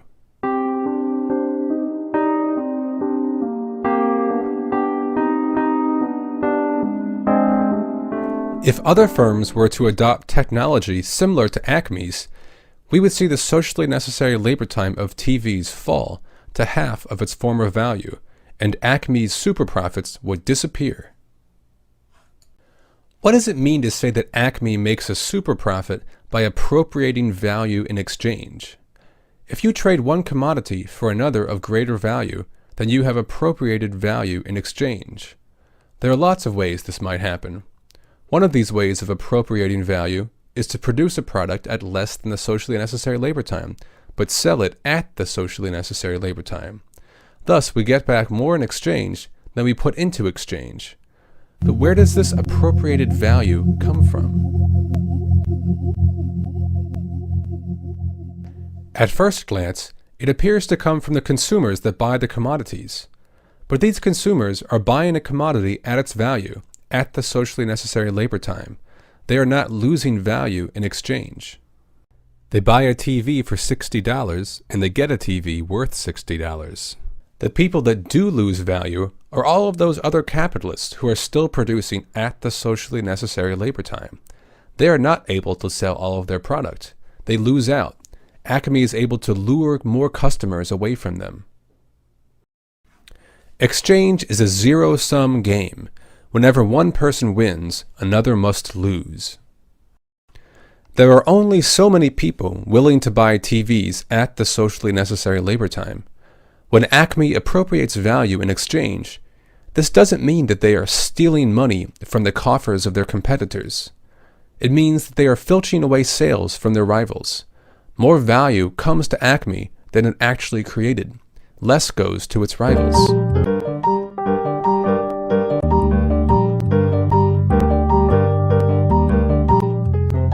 This process goes on every day in a capitalist society. We have an obsession with time and efficiency. Everything from the working day to the motions of workers are timed and rationalized. From the moment the alarm clock rings, you are checking train schedules, punching time cards, and working as efficiently as possible. We even treat our downtime as a period in which to maximize recreation and relaxation. There's an entire field of industrial engineering which is devoted to decreasing socially necessary labor time in society. And some of the most influential minds of the last century have been people like Henry Ford and Frederick Taylor, who made substantial contributions to the reduction of socially necessary labor time, all in the quest for a super profit.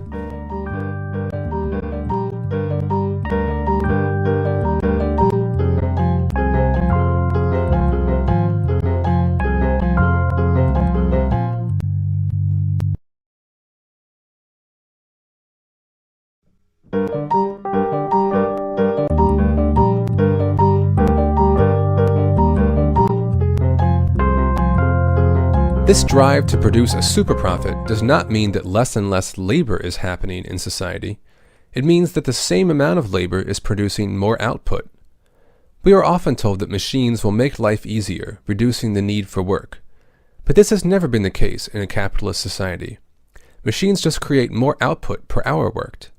Oftentimes, machines are used to get more work out of workers because the machine can dictate the pace and intensity of work. Socially necessary labor time is a force that presses down upon us, disciplining our motions, driving us to produce value merely for the sake of producing value, rewarding us when we can produce above the average productivity, and punishing us when we fall behind. Capitalists compete to lower the socially necessary labor time by investing in fancier equipment. The better the machines, the more efficient the labor process. The higher the output, the lower the prices, the more super profit, the more money available to invest in new machines. The more efficient the labor process, the higher the output, the lower the prices, the more super profit, the more money available to invest in new machines. The more efficient the labor process, the higher the output, the lower the prices, the more super profit, the more money available to invest in new machines. The more efficient the labor process, the higher the output, the lower the prices, the more super profit, the more money available. The tools we use to critique capitalism determine how we envision an alternative to capitalism. Models for market socialism that talk of worker-owned cooperatives coordinated by market exchange clearly see that production for the enrichment of the capitalist class must be done away with if we are to overcome capitalism. Yet, any society coordinated by market exchange is still disciplined by socially necessary labor time. This means that workers in such a society would still have to discipline their actions to the social average. Cooperatives that worked at under the socially necessary labor time would appropriate value in exchange. And co-ops would compete to modernize their equipment so as to lower the socially necessary labor time. And how would co-ops obtain the money to invest in better labor-saving equipment? They would have to exploit themselves. That is, the more money that workers want to plow back into making their labor competitive, the less they can pay themselves. Not only would the workers be disciplined by socially necessary labor time, they would also find themselves disciplined by the need to amass surplus value so as to stay competitive. What happens to the workers in firms driven out of business by the centralization of industries? Where do they get capital to start new firms? Do they have to sell their labor in the market? Production of surplus value for its own sake, fierce competition over super profits, the disciplining of the labor process to the whims of impersonal market forces. Sound familiar? Now perhaps one might be of the opinion that it is impossible to do away with socially necessary labor time with market coordination. If this is the case, then our best option is to debate what type of market socialism would be least exploitative, least alienating. But why not challenge ourselves to imagine a world without these things?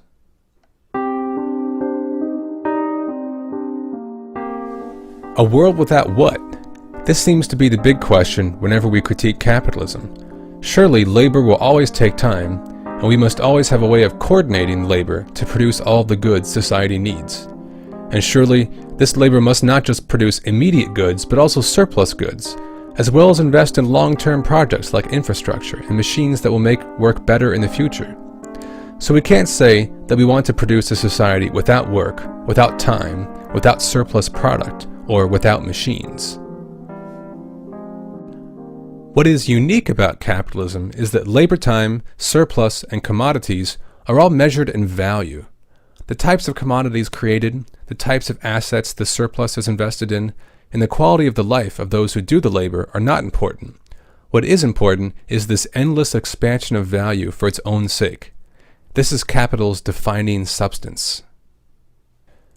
But if we are to coordinate human labor, the production of surpluses, innovation, and distribution without value production, then what other method are we to use? It is not within the scope of this series to evaluate different proposals for alternatives to capitalism. But it is the place to talk about how Marx's analysis of socially necessary labor time might help us in evaluating these different proposals. We've probably all heard Marx's famous description of the higher phase of communism, from each according to his ability to each according to his need. Marx didn't actually come up with this phrase, but he quotes it in one of his rare commentaries on communism. Here, an hour of one person's work is equal to an hour of anyone else's, creating a basis for real equality throughout society, regardless of the productive abilities or privileges of individuals. In the Critique of the Gotha program, Marx describes the lower phase of communism as a system in which, after an hour of labor, all workers receive a certificate, entitling them to a certain amount of consumption goods in proportion to their working time, not their level of productivity. There is no socially necessary labor time and no inequality, because everyone's work has the same social power. Obviously, this is not a robust plan for how a communist society should be run, but it gives us a glimpse into the sort of radical questions we should be asking ourselves when thinking about communism. Our private labor doesn't immediately become social. It must become value in order to be social. But in becoming value, it is disciplined by a socially necessary labor time. Socially necessary labor time acts as an external force which disciplines our private labor, constantly compelling us to work more efficiently, yet never actually making our work easier or more fulfilling. Socially necessary labor time creates the possibility for super profits when one produces under the socially necessary labor time. And the search for super profits drives much of the mad, chaotic development of the productive forces of a capitalist society, generating all sorts of unforeseen consequences. In a society not producing for competition or capital, but for communal ownership, there would not be a socially necessary labor time in this same sense. This means that work would not exist in order to make value.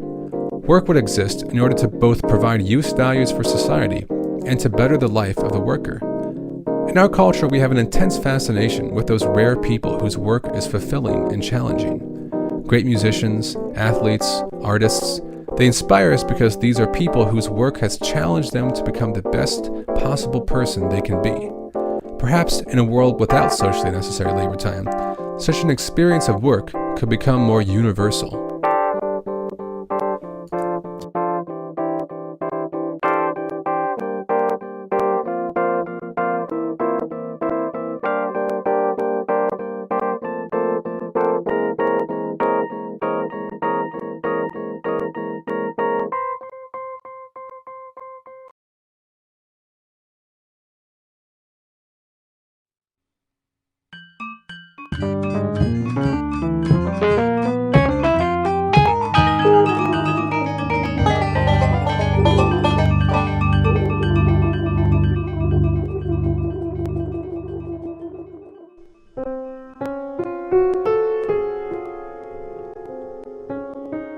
We get into trouble anytime we try to understand something in isolation.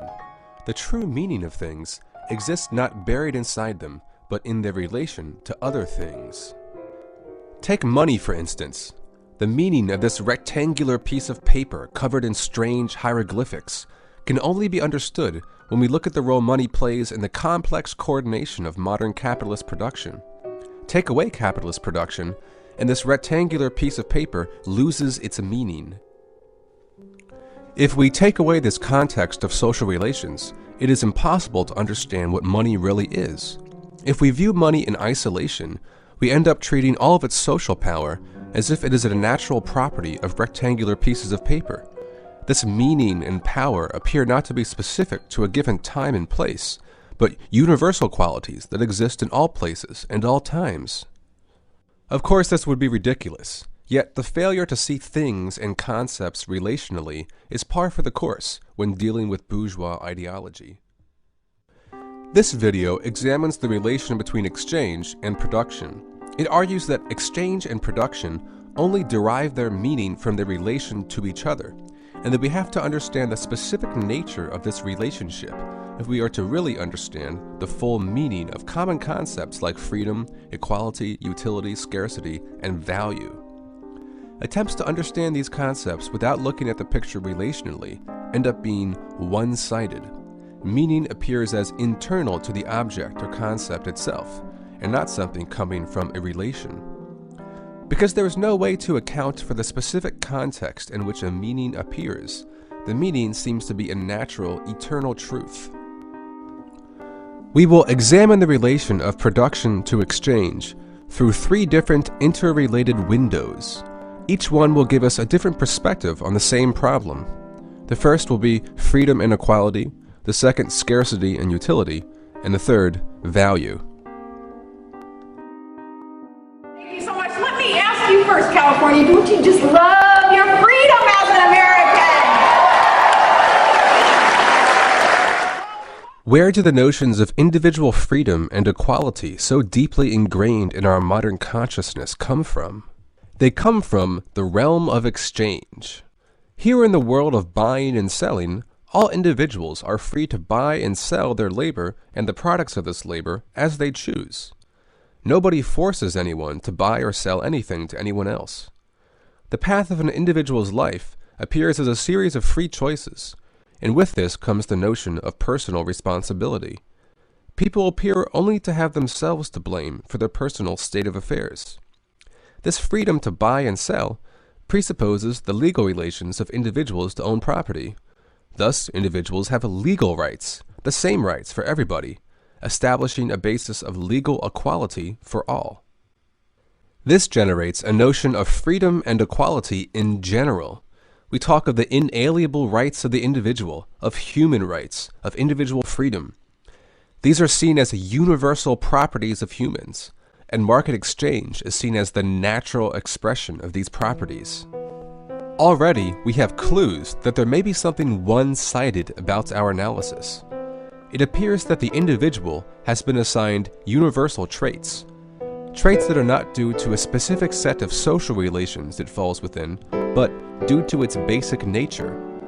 The individual is being understood in isolation, one-sidedly. Rather than a social structure generating a particular type of individual, a universal type of individual is seen as generating a specific social system. Whenever we see the particular masquerading as the universal, whenever we see claims as to the universality of a concept, we have clues that our analysis is one-sided. Such clues demand that we interrogate our notion of market freedom. What kind of society is required to have a world where buyers and sellers are free to sell labor and commodities as equals? We need more than just money, markets, and bourgeois states. We need a particular type of production relation. Though individuals are free to choose whom they buy from and sell to, they are not free to not buy and sell. This is because we can only access our subsistence through the market. Such a situation does not occur naturally. It presupposes a specific type of relation between producers. In order for individuals to have to enter the market to buy their subsistence, they can't be able to create their subsistence on their own. They must be deprived of means of production. Means of production must be a private commodity owned by the few, compelling the majority to enter the market to sell their labor and buy their subsistence. In contrast to the perspective of the market, where all actors meet as legal equals, in production, we see the division of people into classes, workers and capitalists. The world of market equality presupposes a world of inequality in production. This implies a specific type of production, production for exchange. In production for exchange, products are not created for the use of the laborer. They are produced to fetch a price in the market. And because the means of production are owned by the capitalist class, the goal of production becomes not meeting the needs of humans, but generating profit for the sake of profit at the expense of the laborer. The more work that can be squeezed from the worker, the greater the profit of the capitalist. Yet, when worker and capitalist meet in the market to buy and sell commodities and labor power, they meet as free consenting legal equals. There's a contradictory relationship between the freedom of the market and the despotic plan of the factory, between the equality of the market and the asymmetry of class. Yet, though the two sides contradict each other, they also depend on one another. We can't have market freedom without class and the inequalities of capital. If we just said that bourgeois freedoms are an illusion draped over a real world of coercion and inequality, we would be venturing too far into a one-sided analysis of production. We can never forget that capitalist production is production for exchange, inherently linked to the freedom of the market. Market freedoms are real, but they contradict their own material base. This contradiction between freedom and coercion, between equality and inequality, is what allows us to have a critique of our society in the first place. It is only because we are promised a freedom that we cannot have, because we see ourselves as equals in a world of inequality, that we can form an internal critique of the society we are in.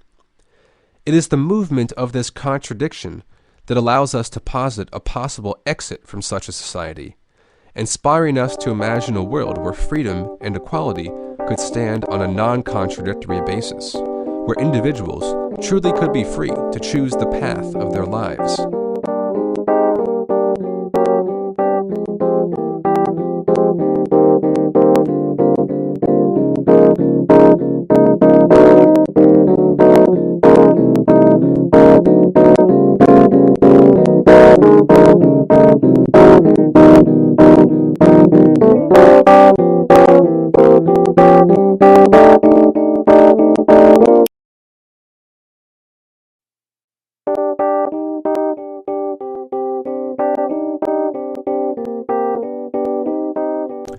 If you were to open a standard economics textbook today, you would read that economics is the study of how the autonomous decisions of utility-maximizing individuals allocate the use of scarce resources.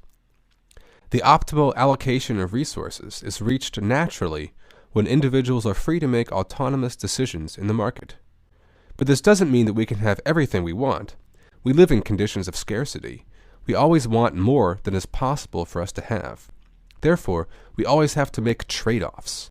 So our textbook reminds us that the fact that we may want more from the current state of affairs, that we aren't happy with the world, is just a part of life. We will always want more than we can have. Thus, economics defines its aim and focus quite narrowly. It is focused on the decisions that individuals make in the market. Its focus is on exchange.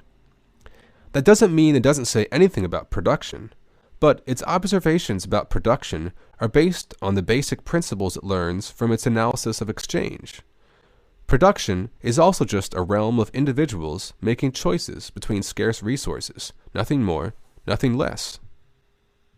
And with this framework, neoclassical economics is able to justify all of the central ideological claims of capitalism, that people can only be understood as individuals and not classes, that we can only blame ourselves for our lot in life, that free markets are the best route to maximizing everyone's utility, and that the current state of affairs is not only the best one, but also the natural expression of universal human nature. Here, too, we have clues that our analysis may be one-sided. As in our previous example, there is a conflation of the universal and the particular. Particular aspects of the individual's market behavior under capitalism are held to be universal, innate properties of all human behavior for all time. The particular types of choices we make in the market are considered universal choices. Scarcity is seen not as a product of a certain organization of production, but as a universal, timeless condition. These are our clues. Let us interrogate these notions of utility and scarcity to see how we might situate them within their actual social context. Who is this calculating, egoistic, utility-maximizing individual? A closer inspection shows that her existence as an individual is dependent on her existence as a social creature. It is only through a certain type of society that we have a particular concept of the individual. For one, we do not form our desires in a vacuum. We are taught what to desire. We are also taught how to pursue the objects of our desires. In different societies, people carry out these intentions quite differently. In a capitalist society, we purchase our desires. But this requires that we sell our labor in the market. And thus our utility calculating isn't just an abstract measure of how much we want things. There is a social context that structures these calculations. We have to consider our incomes and the social values of commodities. Neither one of these things, wages or prices, can be explained solely by the world of exchange. They both require an analysis of production. The logic of production does not follow the same logic of utility maximization. Capitalists don't invest in production in order to maximize utility. They invest in order to make profit, in order to gain value in the abstract. The pursuit of money for its own sake is not a pursuit of utility. It is a separate logic, a blind, calculating logic that pursues its own interest, transforming the capitalist into a mere personification of this logic. The profit maximization of capitalists forms the bulk of the economic activity in our society. Yet, it is easy to fall under the illusion that the economy is just made up of individuals maximizing their utilities. This is because the social links between all individuals, be they capitalists or workers, always take the form of market transactions. Our social relations are mediated through value relations between commodities. But this appearance is one-sided. The presence of the utility-maximizing individual presupposes the social organization of a capitalist society, with its private property, wage labor markets, and the capitalist state. In our textbook, the individual walks by shelves of commodities to compare and evaluate. We don't need to know where they came from or how they got to the shelf. Supply is given, a static, pre-existing quantity of stuff on shelves. Economics assumes it into existence, as it does the isolated, hedonistic consumer. Upon interrogating our textbook and asking for a theory of what creates supply, we are given a familiar answer. There is a given amount of scarce resources. We must make choices between them. We are shown a static, pre-existing world of resources to choose from, as if shopping in the market. Cleverly, our focus has been diverted from any activity that actually brings commodities into being. But how can we actually understand scarcity without understanding the production process? How do we compare the scarcity of coal to the scarcity of wood, without an understanding of the fact that wood merely requires the cutting of a tree, while coal requires an elaborate mining process? The concept of scarcity is only an inversion of the concept of production. It is the work of people that produces things in given quantities. Our choices between scarce resources are actually choices between different distributions of labor. We have seen that our economics textbook is lacking. None of its central claims make any sense unless they are contextualized in a mode of production, a social organization of working activity that produces a certain type of individual and a certain way of pursuing our interests. Our textbook has done a clever thing. It has abstracted away all social context from individuals and the objects they confront. It has made society the result of the individual, not the other way around. It has assigned social powers to objects. The particular organization of capitalist production becomes universal human nature, confronting a pre-existing world of valuable objects.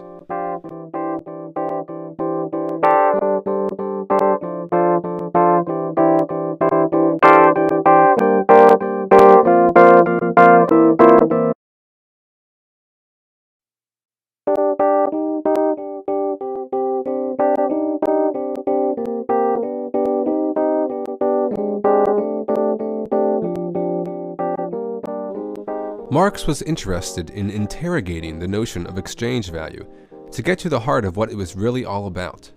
It led him to a concept of intrinsic value given to commodities by labor. We've already followed this argument in video 4. Here, I will review the argument in order to demonstrate how it functions as an interrogation into the one-sidedness of the concept of exchange value. Exchange value is an observable phenomena in our world. Commodities exchange in certain ratios. A commodity's exchange value is the ratio at which it exchanges with another commodity. At first glance, exchange value can seem random and accidental. But we observe that in reality, exchanges are not accidental and random. Stocks of commodities are replenished, creating a regularity to exchange ratios. What could this process be that takes away the accidental nature of exchange and replaces it with a social regularity? When I say one book equals 30 pencils, I am comparing magnitudes. But magnitudes of what? To compare magnitudes, you have to have some substance or essence that you are comparing. This leads Marx to conclude that commodities have an intrinsic value. All of these different exchange values are just different ways of expressing this intrinsic value. But we never see the intrinsic value. We only see the various commodities that are used to measure its magnitude. We are still in the world of exchange. All we have done is to analyze the nature of exchange value, which leads to this idea of intrinsic value. But here is where we have to leave the world of exchange in order to ground our concept further. Intrinsic value is a pivot concept that forces us to move to the world of production. What is the substance that intrinsic value is made up of? It can't be the use value of commodities because use values can't be quantitatively related. You can't compare the use of an apple to the use of a car quantitatively. the only logical place to look is the labor process, the process whereby individuals create the world in which they live. This answer to the question of intrinsic value was not accepted by all of Marx's critics. Some argued that there are many other things that can make up this intrinsic value, like scarcity or utility. Yet, as we've already seen, scarcity and utility are incomplete, one-sided concepts that can't be understood unless they are grounded in a theory of production. Only through an understanding of the activity of people as they shape their world, and the way in which the particular mode of that production shapes the individual, can we understand scarcity and utility. This makes labor the obvious focal point for our investigation into the value relations that make up a capitalist society. Labor is the way we create the objective world we encounter, and the way we create ourselves. It makes sense that this notion of value might not be intuitive for some to accept. In a capitalist society, we are separated from our labor. Our working power is a commodity that we sell to a capitalist. The capitalist owns our labor and the product of that labor. We don't have a sense of our labor as a purposeful activity or a social activity. Our labor must take the form of a commodity with a market value before it becomes social labor. Value obscures the social nature of our labor. As you may know, Marx's bourgeois predecessors, Adam Smith and David Ricardo amongst others, subscribed to a labor theory of value. You might think then that this means that they too had a proper dialectical understanding of the relation between production and exchange. But this is not the case. Marx reproaches both Smith and Ricardo for reducing form to content.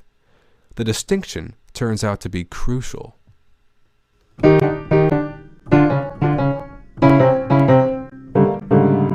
The content of value is labor. By this we mean that the social substance that makes up value is labor. But we don't see this content when we examine a commodity.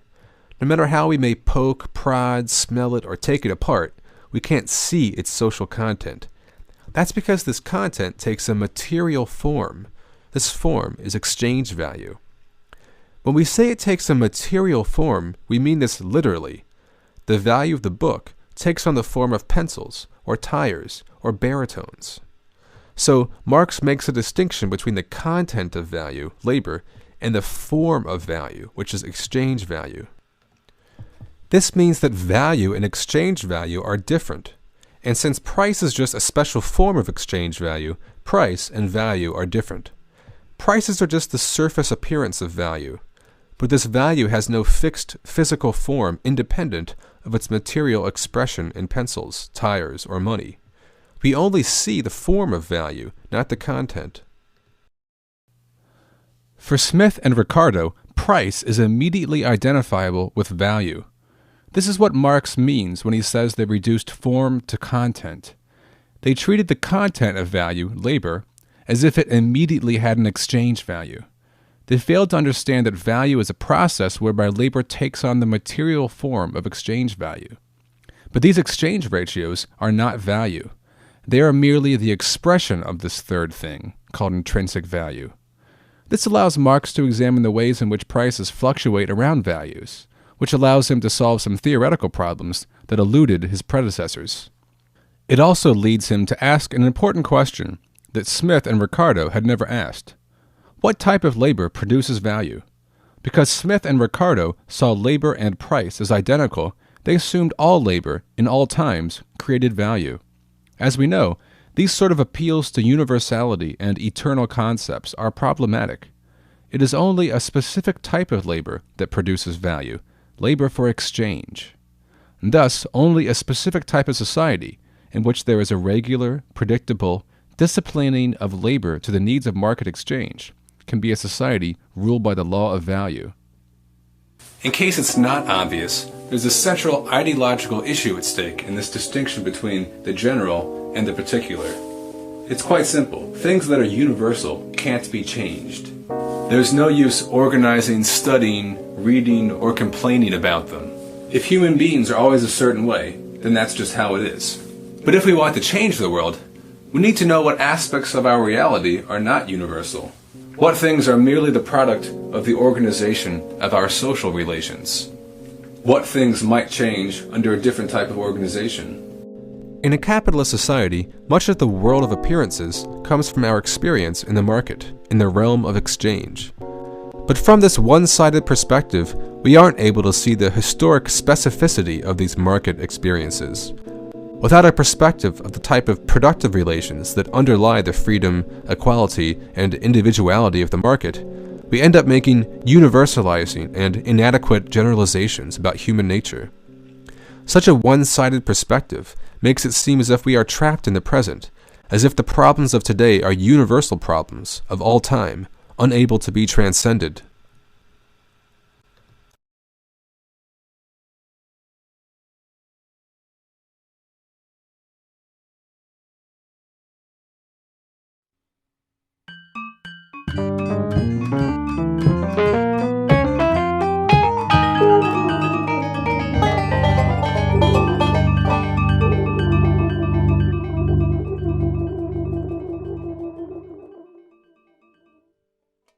One of the more common objections raised to Marx's theory of value is the objection posed by subjective value theory. Though these modern objections can take quite a crude, simplistic tone, they are echoes of a rather old debate, one that dates back to debates between Marxist and Austrian economists that took place in the late 1800s and early 1900s.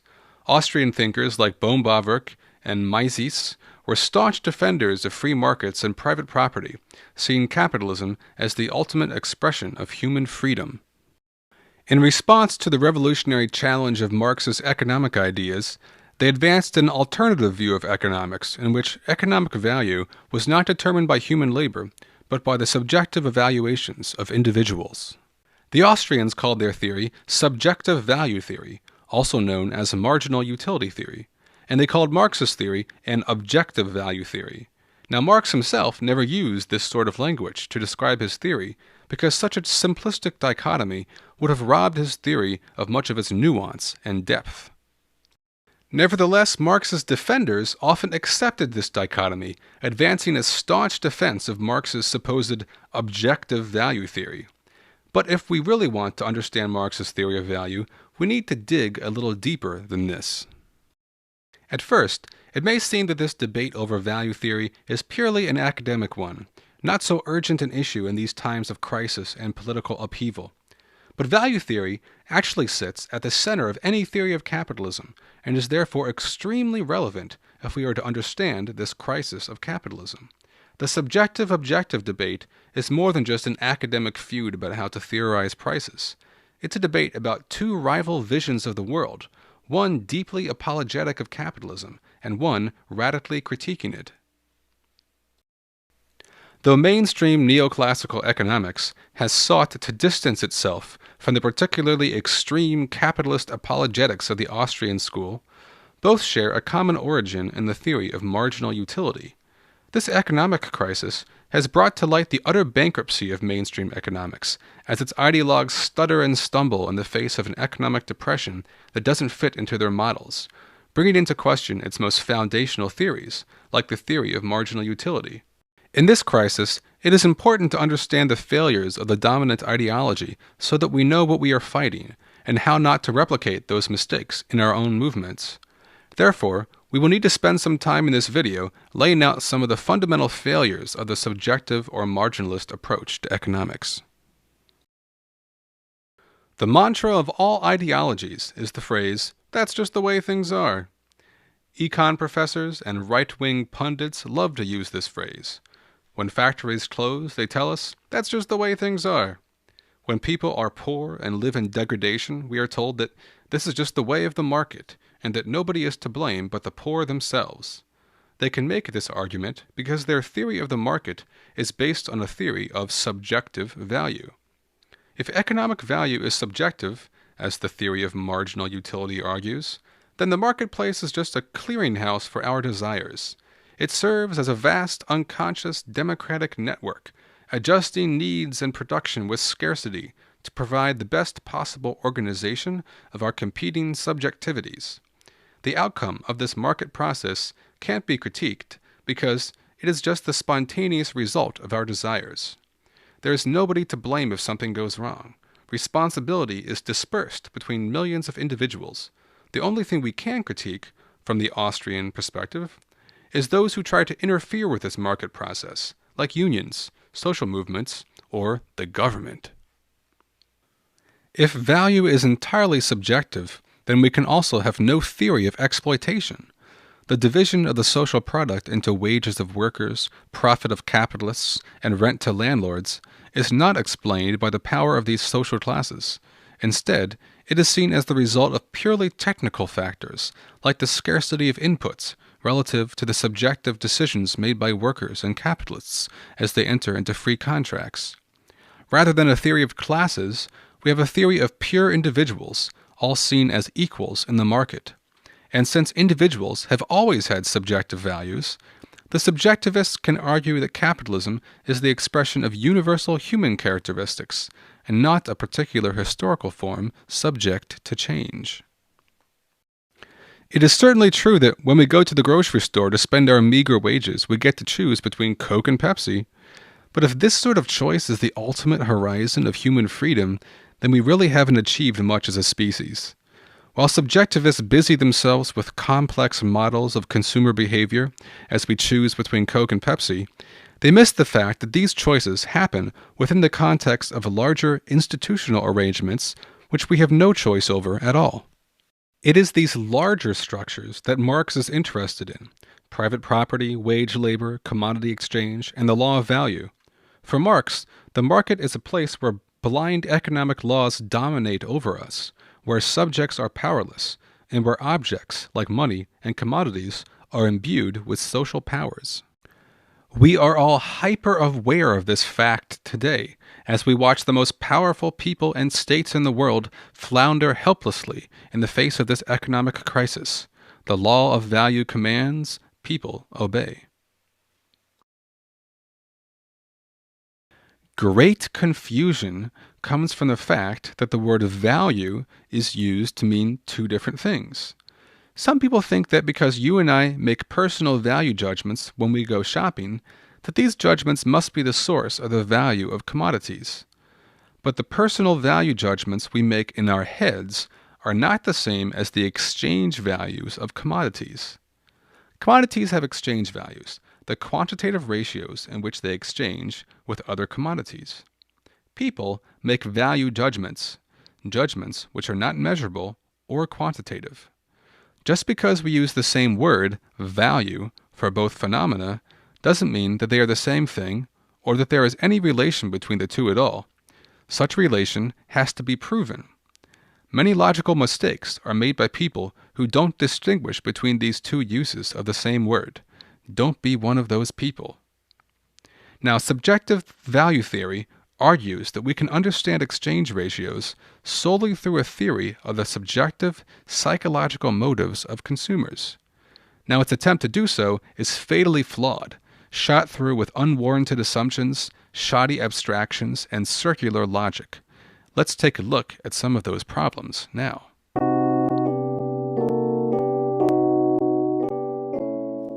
Welcome to Subjectivist Island. Here lives Eugene, our happy island barbarian. Every day, Eugene makes choices. He decides to spend his time building his teepee, catching fish, or practicing his backstroke. He likes the backstroke most of all, but after so many laps around the island, he gets tired of it and starts to prefer catching fish or teepee building. Intent on maximizing his utility, Eugene gets out some paper and a pencil and makes himself a preference scale so that he can figure out the exact proportions to devote to all three activities each day. He cherishes this preference scale because it is the source of his freedom. It's just like the preference scale you carry around in your pocket every day. You carry one, don't you? Okay, now setting aside the fact that most of us don't carry around a preference scale in our pockets, there is a bigger problem. Subjectivists want you to believe that this little story about Eugene and Subjectivist Island is all that you need to know in order to understand the functioning of modern capitalist society. Funny, then, that we had to abstract away all of capitalism, all society in fact, in order to arrive at our theory of preferences. Were we to think critically, we might begin to suspect that there is something fishy going on with this abstraction. That fishy something is the stink of an ideological abstraction. We discussed such ideological abstractions in the last video, Law of Value 7, but let's review a few points here.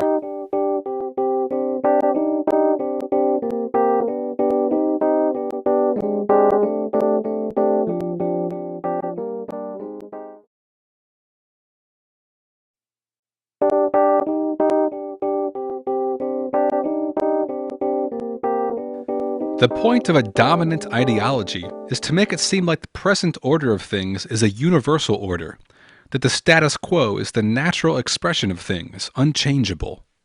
How convenient, then, for our bourgeois theorists, that our natural universal man, Eugene, happens to contain the seed of modern capitalist society in all of his preferencing and acting. It's as if every choice made by every human since the dawn of time was just an expression of some innate capitalist instinct waiting to come into being in our modern society. But it's not enough just to point out the obvious ideological basis of subjectivist theory. We must also prove that this ideological abstraction is an illegitimate one. Let's do that. It should only take a few minutes. The parable of Subjectivist Island leads one to think that human desires are formed privately, independent of society. But this has never been the case. Desires are taught, socially constructed, and can't be understood independent of society. How do subjectivists respond to this? They say, yes, desires may be constructed, but this is out of the scope of economics, so we don't have to consider it. In fact, this is how modern economics deals with all criticism. It ignores it and says it's the topic of another discipline. How convenient. It's like saying we don't have to consider the fact that the earth is round because that's out of the scope of flat earth theory. We can't understand desire without also understanding the ways in which we go about attaining our desires. Here's where the abstraction of Subjectivist Island breaks down. On the island, Eugene attains his desires by directly acting to get the things he wants. But these are not the sort of choices we make in a capitalist society. In capitalism, we have to sell our labor to someone else so that we can make a wage that we can then spend on the things we want, but only after we've given most of our wage to the landlord, the mortgage company, and the state. Subjective value theory has to prove that it can move this abstract model of choice from Subjectivist Island to a full-scale capitalist economy. It does this through the fantasy of barter. Let's say Eugene, while backstroking one day, discovers another island called Barter Island. Here lives Ludwig, who cracks coconuts all day. They decide to trade fish and coconuts, each one carefully measuring their utilities for fish and coconuts on their preference scales, calculating the precise exchange ratios to maximize their utilities, resulting in an exchange ratio between coconuts and fish. Now, says the subjectivist, we have shown that our abstraction was legitimate, and that we can explain exchange ratios purely through the science of preference scales. If only it were that simple. The first thing we might notice is that the exchanges on Barter Island can only take place because Eugene and Ludwig have different resource endowments. If they both had access to coconut and fish, then there would be no reason to trade.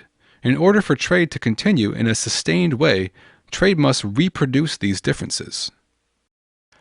This means that in order for a capitalist market to work, there must be the constant reproduction of a certain type of property relation in which people have to enter the market in order to get what they need to live.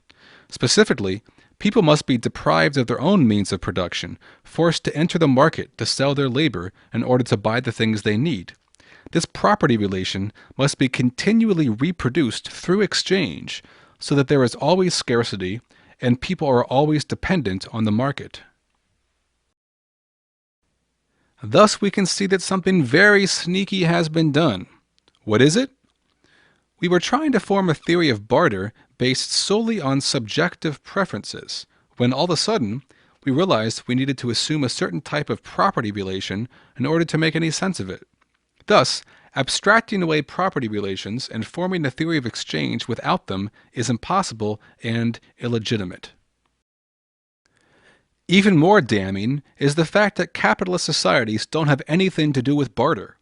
People don't produce to directly exchange products for other products. We produce in order to exchange things for money.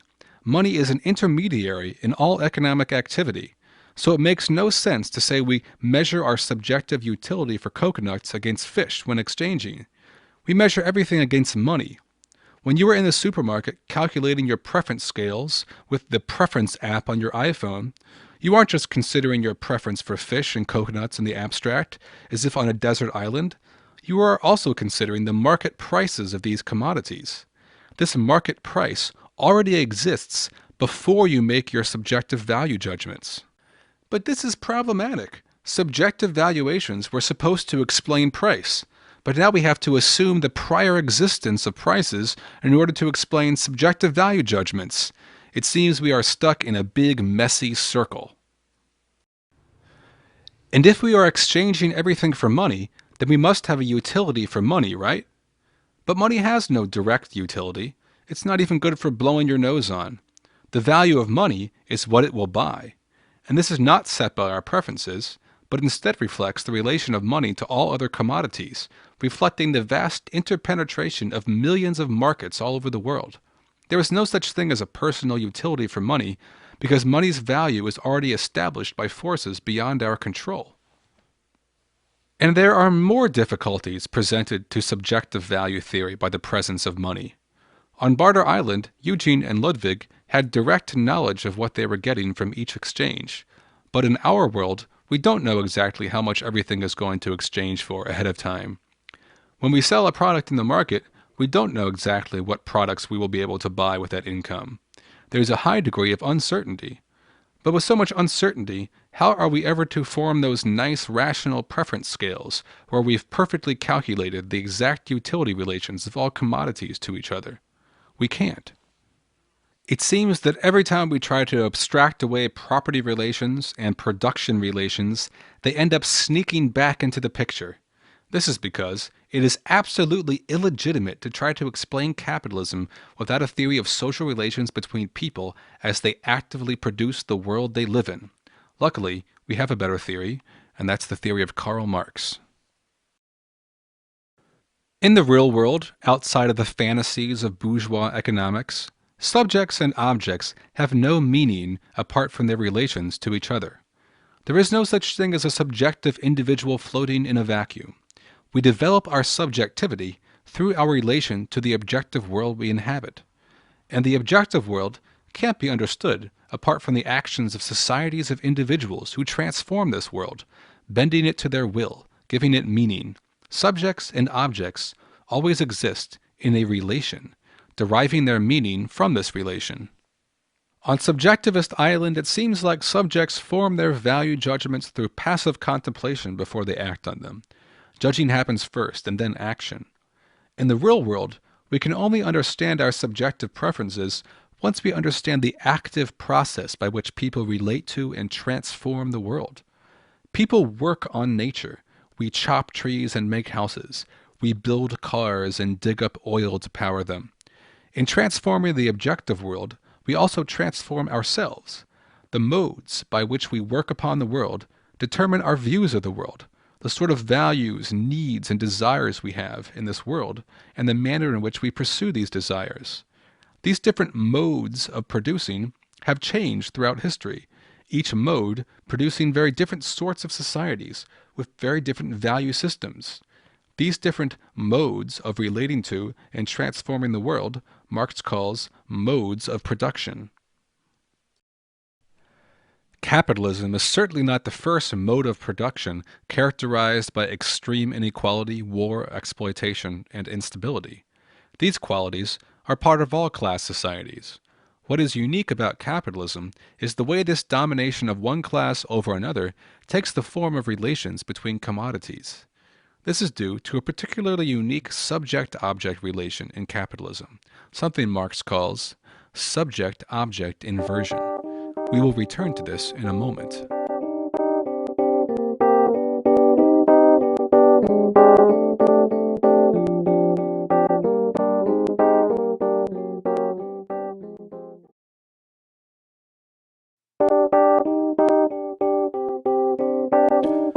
Objections to Marx's theory of value often have to do with the way his theory of value relates to market prices.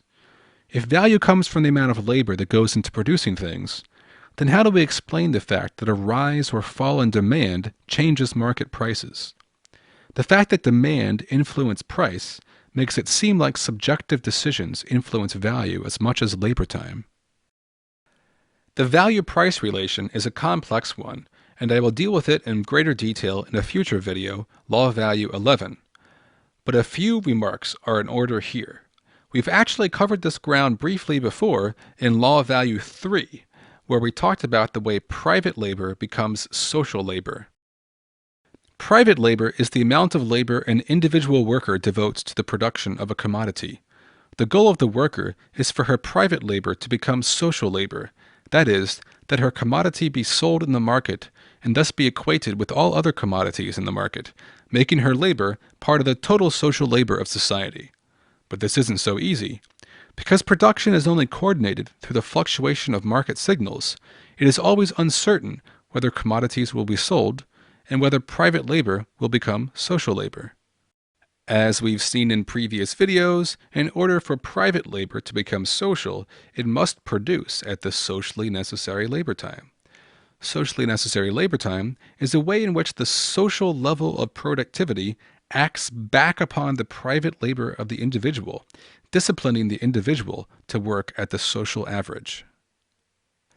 Individuals or firms that can't work at the socially necessary labor time go out of business, like when American auto workers lose their jobs due to competition with plants in other countries. Their labor is then reallocated to other areas where they can be more profitable, or they don't work at all. As many of us know, losing a job and having to find new work is a long, hard, painful process, but these discomforts don't matter to the market.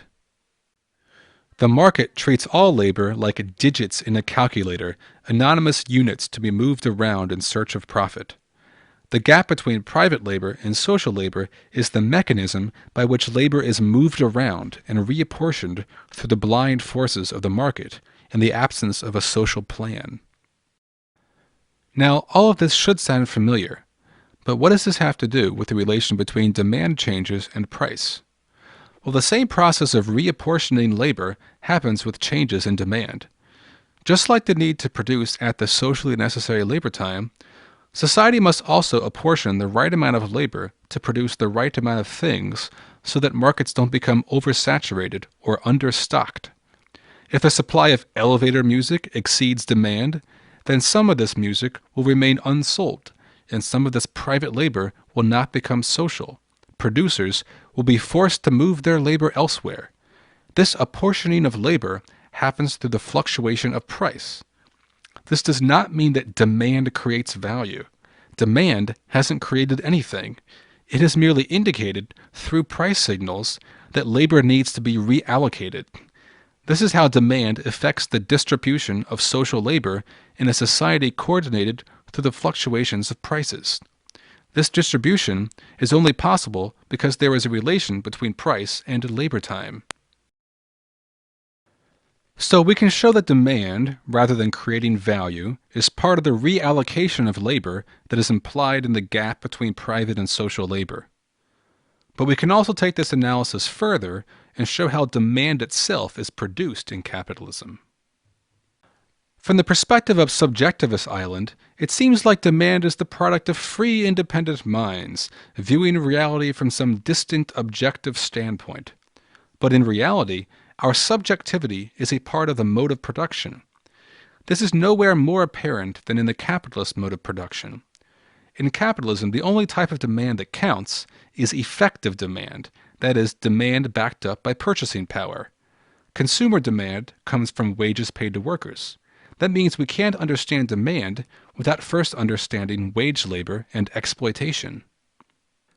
The products which consumers buy with this money are not just the random result of psychological preferences. In fact, most of our money goes to the purchase of very basic things we need in order to keep us alive as workers so that we can produce more value for capitalism each day.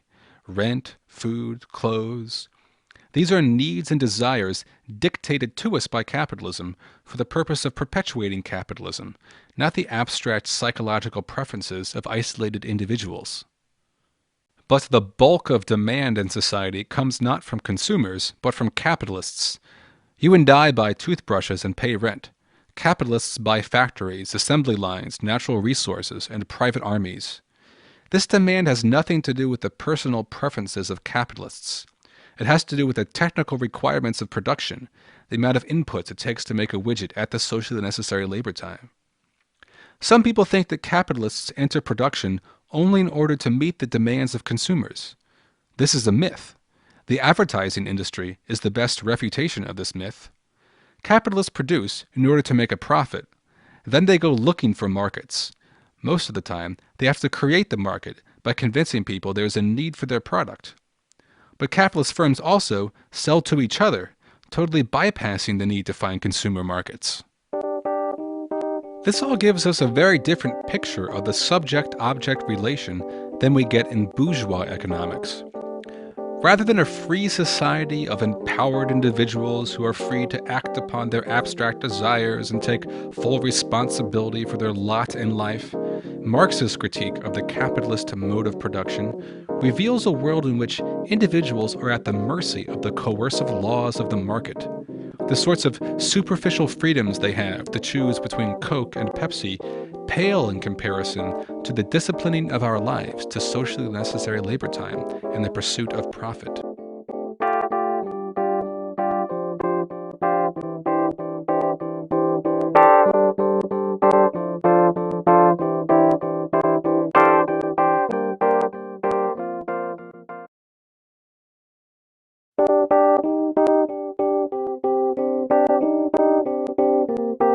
We could raise taxes on people. That's not the way. Corporations are people, my friend. We can raise taxes on. Of course they are. There's a lot of talk in the Occupy Wall Street movement about ending corporate personhood. The problem with this demand is that the legal status of corporate personhood is just the icing on the cake. In a capitalist society, corporations are much more like people than people are. Capital is the active subject, and people its object. This is what Marx means by subject-object inversion. Rather than people being the active agents of the social order, it is the objective logic of the market that dominates subjects. Blind economic laws rule, and people obey. Money becomes more powerful than life. Corporations become people and exert more power in society than individuals or even social movements. While people run around in the street with signs begging the system to take notice of them, the cold logic of capital becomes the active agent in society, using the body of the worker like a passive, expendable commodity, subordinating societies, governments, and even nature itself to the impersonal motives of profit. The crazy thing is that this objective world is still just the product of our own creation. We actively reproduce it every day. This is what makes Marx's critique of capitalism so powerful. The world we live in, despite the incredibly disempowering structure of our own situation, is always only the result of our own actions, and we do have the ability to collectively change it. But in order to exercise such collective power, we must break with the capitalist mode of production. In case you were wondering, Subjectivist Island and Barter Island don't exist. They are abstractions. Now, every theory needs abstractions. We must sift through a world of data and identify the broad contours and important categories that define reality. Subjectivist and barter islands are ideal abstractions, that is, abstractions that exist only in the minds of philosophers. Marx makes a different kind of abstraction, a real abstraction. A real abstraction is not made by philosophers arbitrarily leaving out parts of social reality. A real abstraction is made by reality itself. In a capitalist society, human labor becomes abstract. In the caste system of feudalism, where people were born into certain types of work and there were strict divisions between castes, there was no such thing as labor in general or a worker in general. But in a capitalist society, Labor loses all of these specific features. Capital treats us like anonymous digits in a profit calculator, moving us from place to place in the search for profit. Our labor becomes abstract labor. We become not peasants, knights, or artisans, but workers in general. Marx's theory of value is based on this real abstraction that is made by the mode of production itself, not the minds of philosophers. This doesn't mean that the perspective of marginalism comes from nowhere. Marginalism comes from a real existing standpoint within capitalism, the standpoint of the atomized individual contemplating commodities. This standpoint is real. We experience it every day at the grocery store, but it is an incomplete perspective because it leaves out the entire world of social production that puts commodities on the shelves and money in our pockets.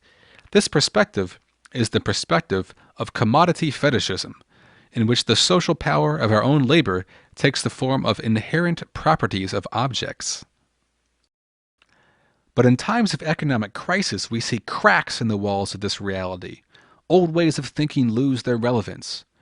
Crises are a time when the economic laws of capitalism are exposed, not as eternal, universal laws as the bourgeois economists would want us to think, but as the particular laws of this time, laws that we might be able to overthrow.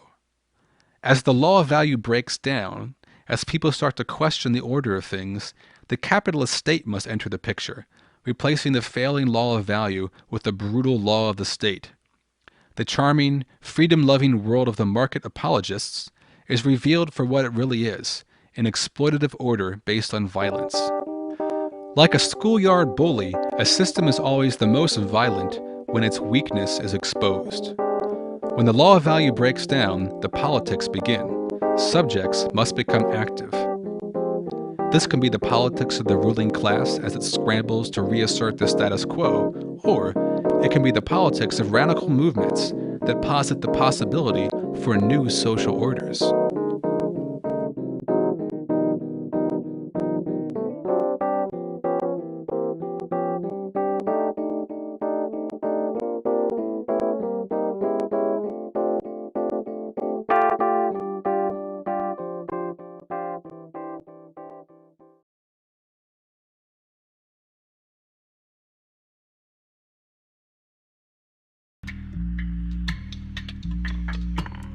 Money can really fuck you up. It can make you lose your home. It can make you go to work. It can topple governments, cause wars, pave the jungles. Of course, it's really nothing by itself. Pieces of paper, digits in a computer.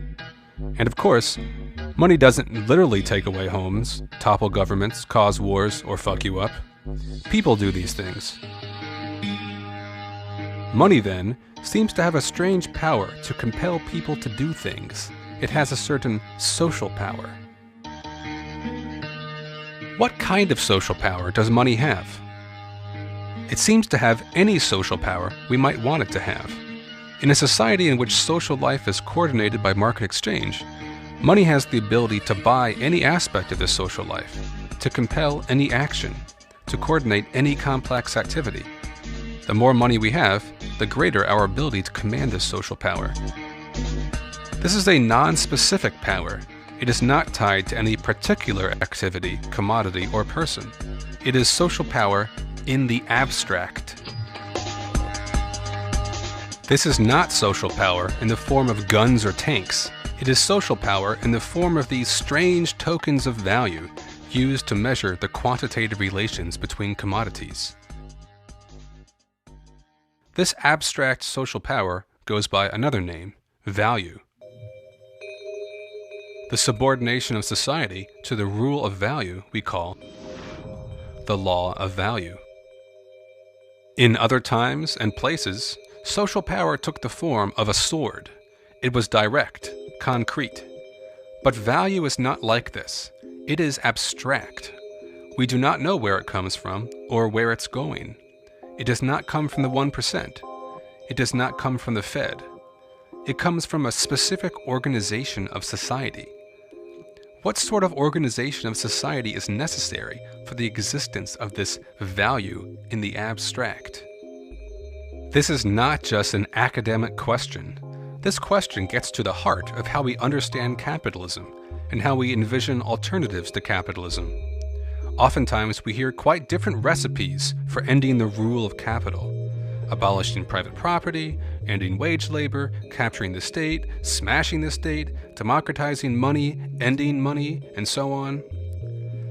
There are many different facets, many different interpenetrating parts of the dense tapestry of interrelations that make up a capitalist society, and they all bear the mark of the dominance of value relations over our lives. How we understand the relation of the parts to the whole affects how we understand an anti-capitalist project. So, when we ask what sort of organization of society is necessary for the existence of this value in the abstract, we are setting the stage for an exploration of the interrelations of capitalist society. Bourgeois theory tends to restrict its view to the marketplace. This is why it always refers to capitalism as a free market society or a free enterprise system, rather than a wage labor society or a production for the sake of production system. From this narrow viewpoint, we only see freely consenting individuals making mutually beneficial exchanges. From this viewpoint, it seems that value is nothing else than a benign byproduct of mutual agreements between market actors. The benign nature of this viewpoint influences not only mutualist anarchists, but also some socialists who want to preserve some element of market exchange in their anti-capitalist vision. But this narrow picture of exchange is not adequate to actually explain the phenomenon of value in the abstract. When two Robinson Crusoes meet in the desert to trade, their exchanges are not abstract at all. They are related to very concrete personal desires.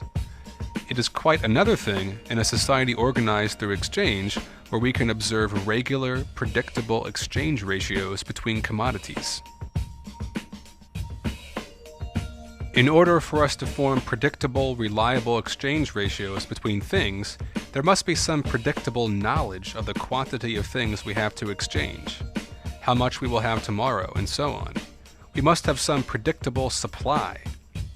The force that constantly replenishes these supplies is, of course, human labor.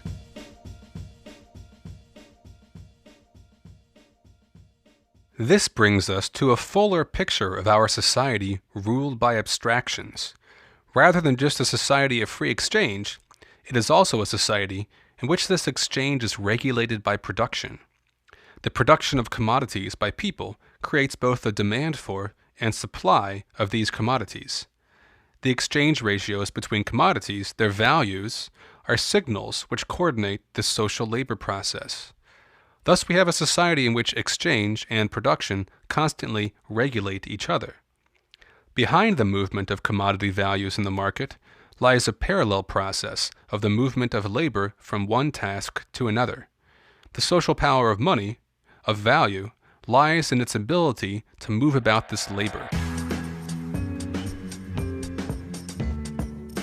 If the abstract social power of money comes from its ability to measure and command labor, what kind of labor is this labor? Knitting? Building? Singing? It's any kind of labor. Labor in general.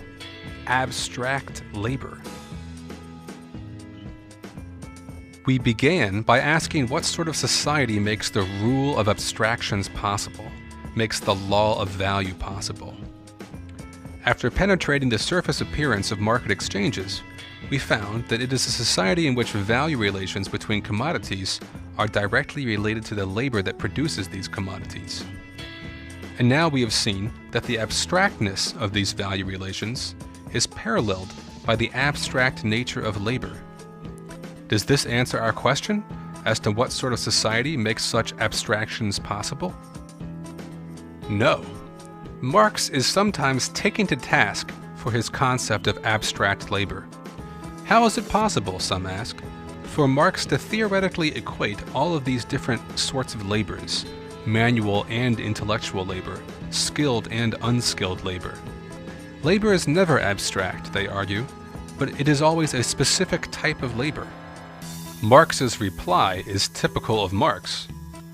We don't have to theoretically equate all of these different labors. Society does it for us. Society already treats all labor as an abstraction. For us as individuals, our work seems very concrete and very important.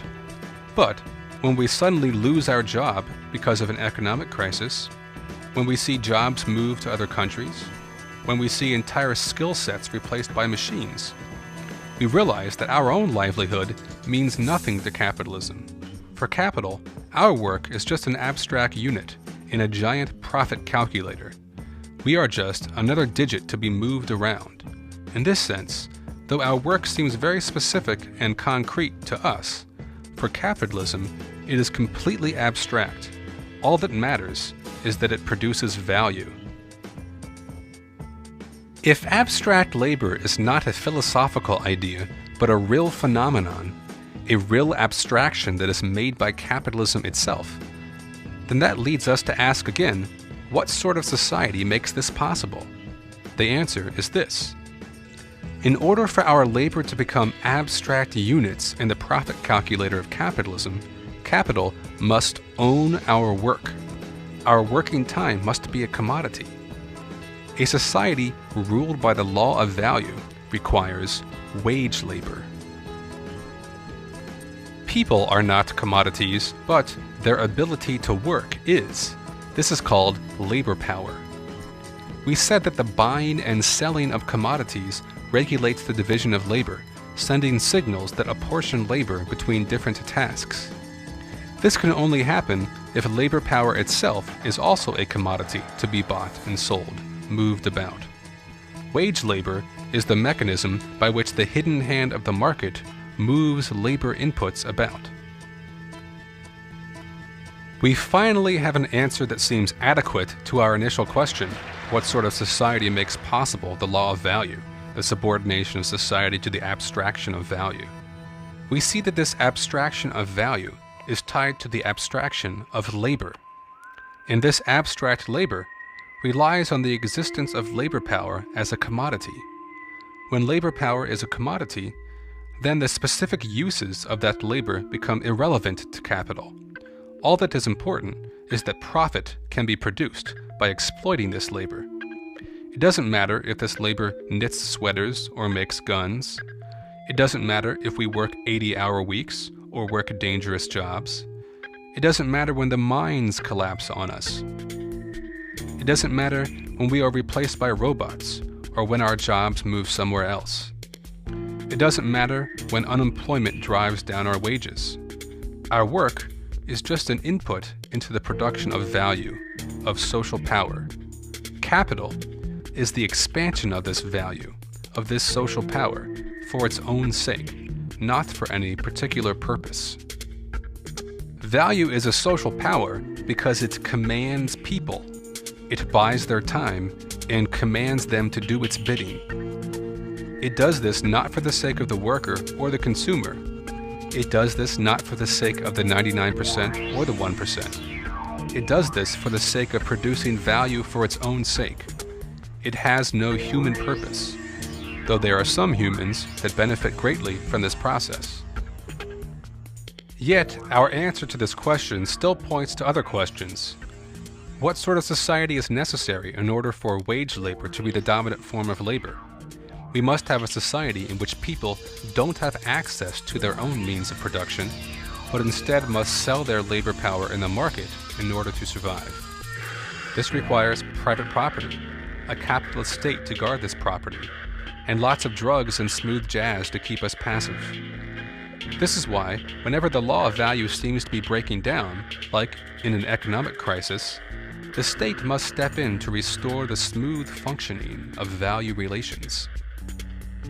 Rather than a simple answer to our question, what sort of organization of society is necessary for the existence of value in the abstract, we have arrived at a complex web of social processes. We haven't found one fundamental evil to be stamped out. Instead, we see that there are many different overlapping dimensions to the question of value. Social power, value relations, class, property relations, and the state are all bound up in our analysis, each reflecting a different aspect of the law of value. So what parts of these interrelating factors need to be gotten rid of if we are to overthrow capital? I would argue that we need to do away with all of it: value, money, abstract labor, wage labor, capital, private property, the state, and so on. Other folks might take less ambitious positions. Different political positions on this issue come from different ways of understanding the way the interrelations of a capitalist society fit together. For the market socialist vision, it seems that all we need to do is replace the class relationships in the workplace with a cooperative workplace, leaving market exchange intact. But such a cooperative society would still have wage labor, socially necessary labor time, value in the abstract, and abstract labor. Cooperatives would still be compelled by competition to produce surplus value in order to expand production and stay competitive. Production would still be for the sake of producing surplus value and not for the sake of bettering society. It is probable that the most efficient and successful firms would be those with the least cooperative structure and the highest disciplining of labor. For the 20th century communism of the USSR, it was initially the seizure of state power by a vanguard of the working class, the nationalization of property, internationalism, and the administration of production by a plan that was thought to be sufficient to break with the capitalist mode of production.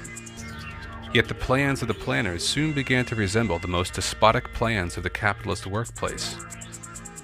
In order to compete in the world market, planners found that they needed to extract the highest amount of surplus value from workers as possible. There was still wage labor, socially necessary labor time, surplus value, and abstract labor. The same year the conveyor belt was introduced to Soviet Russia, they revised their textbooks to claim that the law of value now applied to socialism. This means that if we are to be serious about anti-capitalist politics, we have to be serious about our analysis of capitalism. What is it we are really trying to do away with, and what forms of organization can replace capitalism effectively?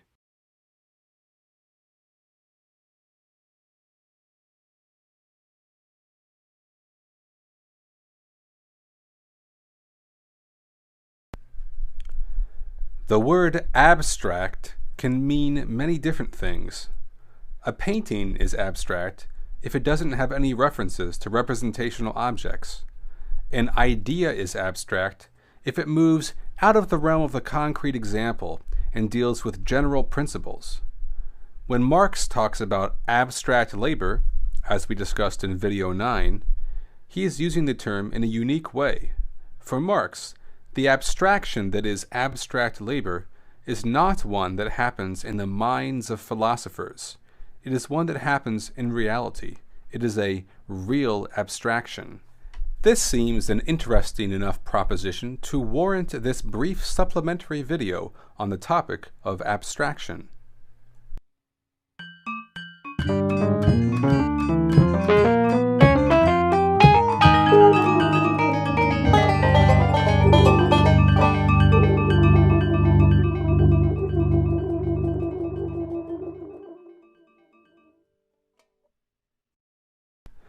What does it mean to abstract? We abstract all the time. When we say woman, we are not talking about any concrete, specific woman. We are talking about women in general. Yet there is no such thing as a woman in the abstract. We cannot meet her at a bar and buy her a drink. We can only experience concrete women, specific women. To attempt to look at the complex totality that is a capitalist society only in its concreteness, only in the specific actions of trillions of individuals all happening at the same time, would be madness. We have to separate out the patterns, finding terms that can encompass a broad swath of concrete behaviors into general abstract terms. Instead of talking about rice, tanks, and DVDs, we have to talk about commodities. Instead of talking about carpentry, dentistry, and bicycle repair, we must talk about labor. When we use the word abstract, we can mean the verb, the act of abstracting, or we can mean the noun, the concept which forms an abstraction. There are many abstractions which we may choose to extract out of the complex whole of capitalism and label as the most important, fundamental defining abstractions. In forming our abstractions, we have choices to make. The way we abstract and the way we piece together these abstractions determines how we understand the whole that we are trying to explain. In our analysis in video 9, we found that value is an expression of abstract labor, and that abstract labor is a direct result of the organization of production through commodity exchange. We further noted that this organization is only effective when labor power itself is a commodity to be bought and sold. And labor power only becomes a commodity with a specific type of property relation and a specific type of state that can guarantee the stability of this property relation. Thus, our analysis grounded the abstractness of value and abstract labor in a concrete type of social organization. Rather than an analytical approach that seeks to find an abstract essence behind reality, we took the opposite approach. We moved from the abstract idea of value toward a concrete picture of the sort of world that makes this abstraction possible. Oftentimes in philosophy, we see people trying to identify abstract properties or essences that lie behind the concreteness of everyday reality. Marx wants to do the opposite. He wants to identify the specific types of social organization that makes the abstraction of value possible. This movement from the abstract to the concrete is also a key feature of Hegel's dialectical method.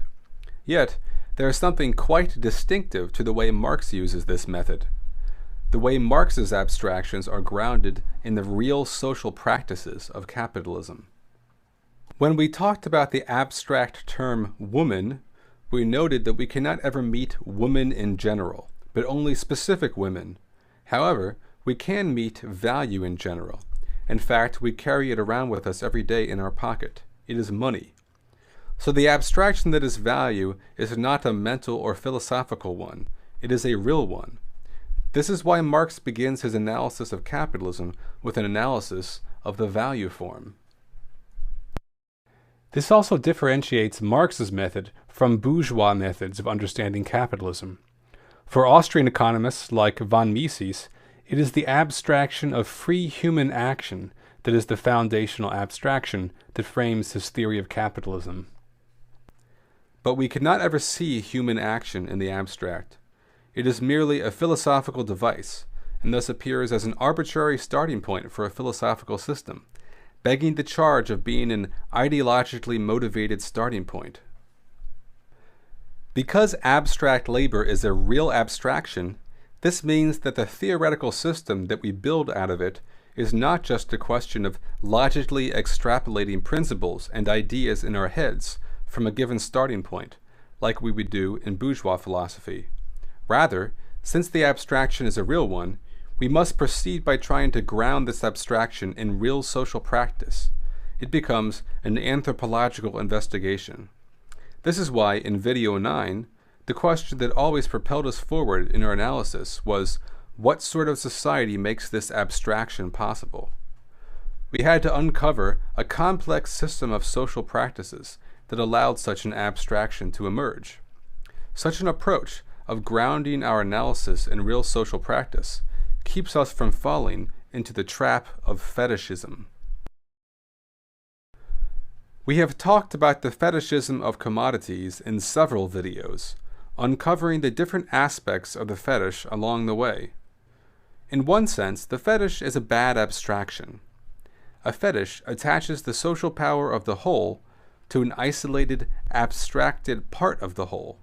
For instance, when we say money is power, we are taking the social power of labor, as commanded by the value form, and attributing it to little pieces of paper. To treat money like it has some inherent social power is a fetish. On the other hand, the social power of money doesn't go away just because we have exposed the fetish with our fancy theories. Money really does have power because value is a real abstraction. This makes Marx's fetish argument quite mysterious and tricky. It is one thing to make a bad abstraction and attribute the powers of the whole to one piece of the whole. It is quite another when this abstraction is a really existing phenomena that can't be changed by theory. Depending on our vantage point, we can argue two different points. On the one hand, money and commodities are just objects and do not have any inherent social powers. They derive their value and social form from a specific organization of labor. On the other hand, the social power of money and commodities is not an illusion. In a capitalist society, they really do have value and social power. The fetish is real. This strange phenomenon of commodity fetishism leads to all sorts of confusion when we think about capitalism. It can lead people to the conclusion that money has some inherent value, that capital creates its own surplus value without labor, and that exchange value comes from the material properties of commodities. Marx does not just dismiss such ideas. Instead, he subjects them to the same sort of analysis that we have just discussed. He seeks to ground these ideas in real social practices. All of Video 9 could be seen as a Marxist critique of the idea that money has some inherent value. Rather than dismissing the idea, we acknowledge the fact that money does have power. We then show that this power is not a result of the material properties of money, but a result of a specific sort of social organization of labor.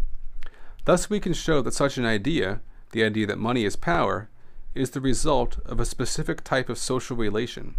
In this way, Marx destabilizes bourgeois theory. He takes bourgeois ideas and shows why they are possible.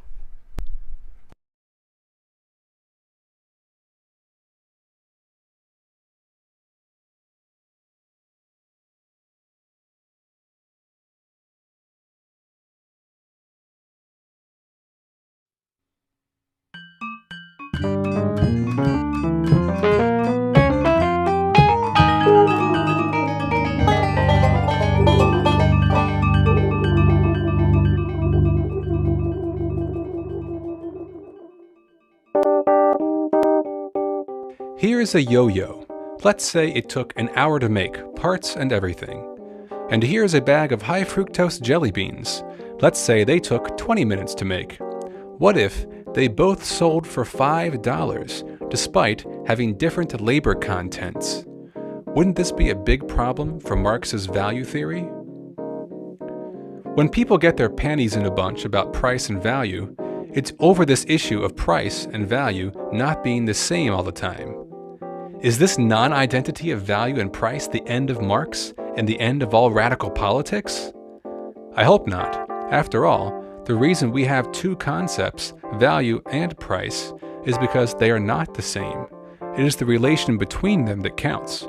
It is the relation between them that explains the inner mechanisms of capitalist production and exchange. If value and price were the same, we would automatically know how much labor went into a commodity and what level of output we needed to meet society's demand. But if we already knew all of these things, then there would be no need to have value or price or even a market for that matter. We could just plan everything on a computer. But we don't have a planned economy. How much yo-yos and jelly beans should society produce? How much of society's labor time should go into each? Nobody knows. And when the capitalist buys plastic and string and hires yo-yo makers, she doesn't know how much profit she'll make. And when we go to the store, we can't see how much work went into our yo-yos and jelly beans. These decisions all must happen through the fluctuation of price signals. These fluctuations reflect back upon production to discipline and apportion labor. When we say that labor is disciplined, we mean that Joe Schmo on the jelly bean assembly line is pushed to work at the average level of productivity. On the shop floor, he is pushed by the speed of the machine and his boss. But the machine and his boss are being pushed by competition in the market to lower the socially necessary labor time it takes to make jelly beans. When we say that labor is apportioned, We are talking about how many people work at the jelly bean factory and how many work at the yo-yo factory and so on. In other words, we are talking about the division of labor. The division of labor and the socially necessary labor time determine what is produced, how much is produced, and what the values between these commodities are. But the unique thing about capitalism is that these decisions about disciplining and apportioning labor only happen after the labor has been performed. Price signals are judgments on past labor, which then influence future labor. As the products of labor leave production, enter circulation, and then become inputs into future production, we have a continual feedback loop of information. This feedback loop could be confusing unless we remember this important principle. Value cannot be created in exchange.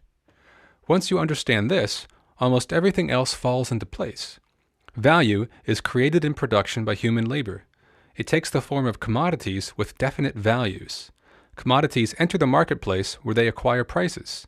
Sometimes these prices are above their values, sometimes below. These signals act back upon production to discipline and apportion labor.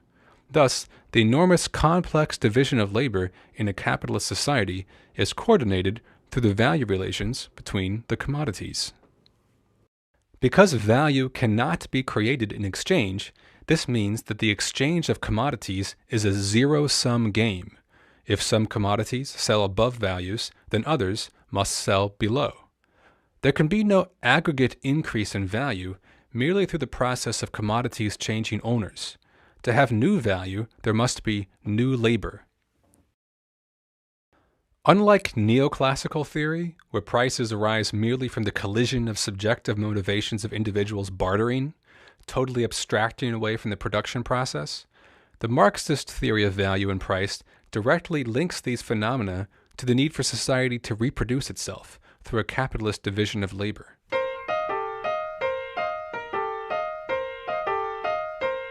Yo-yos don't walk around with 1 hour of labor written all over them.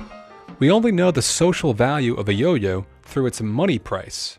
This is what we mean when we say that price is the form of appearance of value. Price is the visible, tangible form that value takes in the world. We only see the relations between laborers through the exchange ratios of commodities. Now, money is the god of all commodities. It is the one commodity that all other commodities measure their value in. Thus, price is a very special type of exchange value. Prices represent value in the abstract. They are measures of abstract labor. Thus, when the price of a jelly bean rises above its value, this means that the jelly bean commands more money than its value, that it commands more abstract labor in exchange than it required in production. If value can't be created in exchange, this means that the total amount of value produced is always equal to the total prices of those commodities. But individual values and prices can and must diverge in order for the price mechanism to discipline and apportion labor.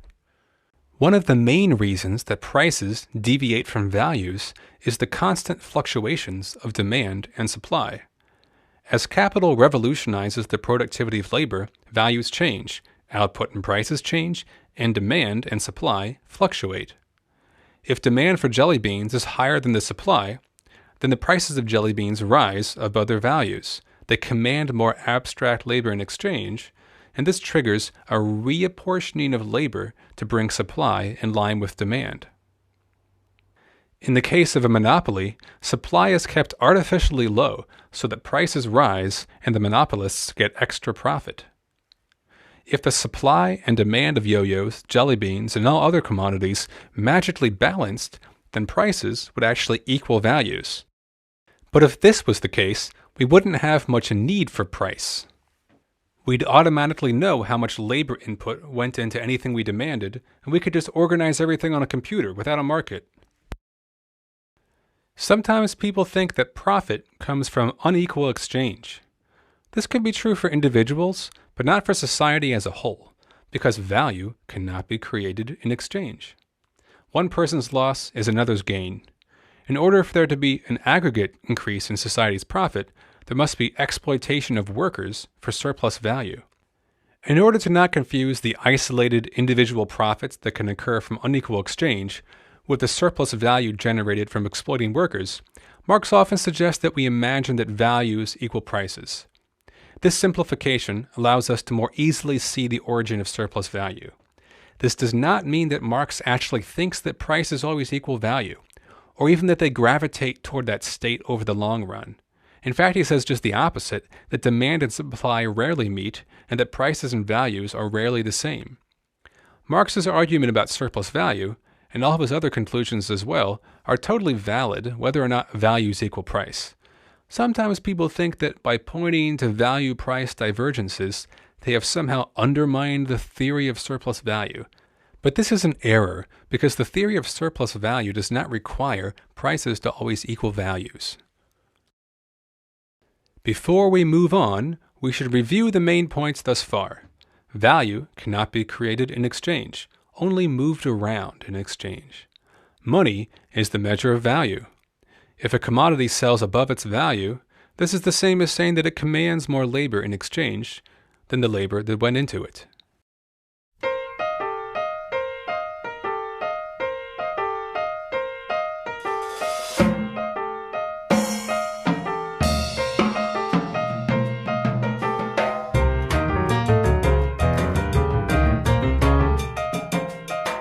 I haven't been to a yo-yo factory, but I picture an assembly line of people wrapping string around yo-yos. But this isn't all of the labor that goes into a yo-yo. Before any of this labor can commence, materials must be purchased. String, plastic, molds, paint, and all of those inputs come from past labor processes elsewhere in the world. Every labor process has new active labor, which Marx calls living labor, and inputs from past labor, which Marx calls dead labor. Dead labor cannot create value. The cost of purchasing inputs like string and plastic is passed on to the output prices of yo-yos, but no new value comes from this labor because it's already done laboring. Living labor creates the new value. The worker creates the value of their wage so that the capitalist makes back their investment. The worker also performs surplus labor for the capitalist. This is surplus value. At the beginning of the day, the capitalist lays out money for inputs and wages. This is her cost of production. If she wants to continue to make yo-yos tomorrow, she will need to make back enough money to buy inputs and wages tomorrow. Thus, prices are inherently tied to the need for the system to reproduce itself. She also needs an incentive to invest. This is profit. Thus, prices are inherently tied to the need for capital to exploit labor. The capitalist doesn't lay out anything for surplus value. This she acquires from the worker for free. That's why it's called exploitation. But the profit capitalists get from selling their commodities is not always equal to the surplus value they've produced. If the prices of commodities rise above their values, then, when they are sold, the capitalist's profit is higher than the surplus value contained in the product. Surplus value has been transferred in exchange. I started by saying that price and value were not equal because they were different concepts. Now, we can add that surplus value and profit are not always equal because they represent different concepts as well. Surplus value can only be created in production, but it can be redistributed in exchange. If a capitalist's profit is higher than the surplus value they create in production, we call this superprofit. As we discussed in the video on socially necessary labor time, superprofits are the prime motivating force of a capitalist economy. They drive innovation and attract investment. They are a necessary part of capitalist competition.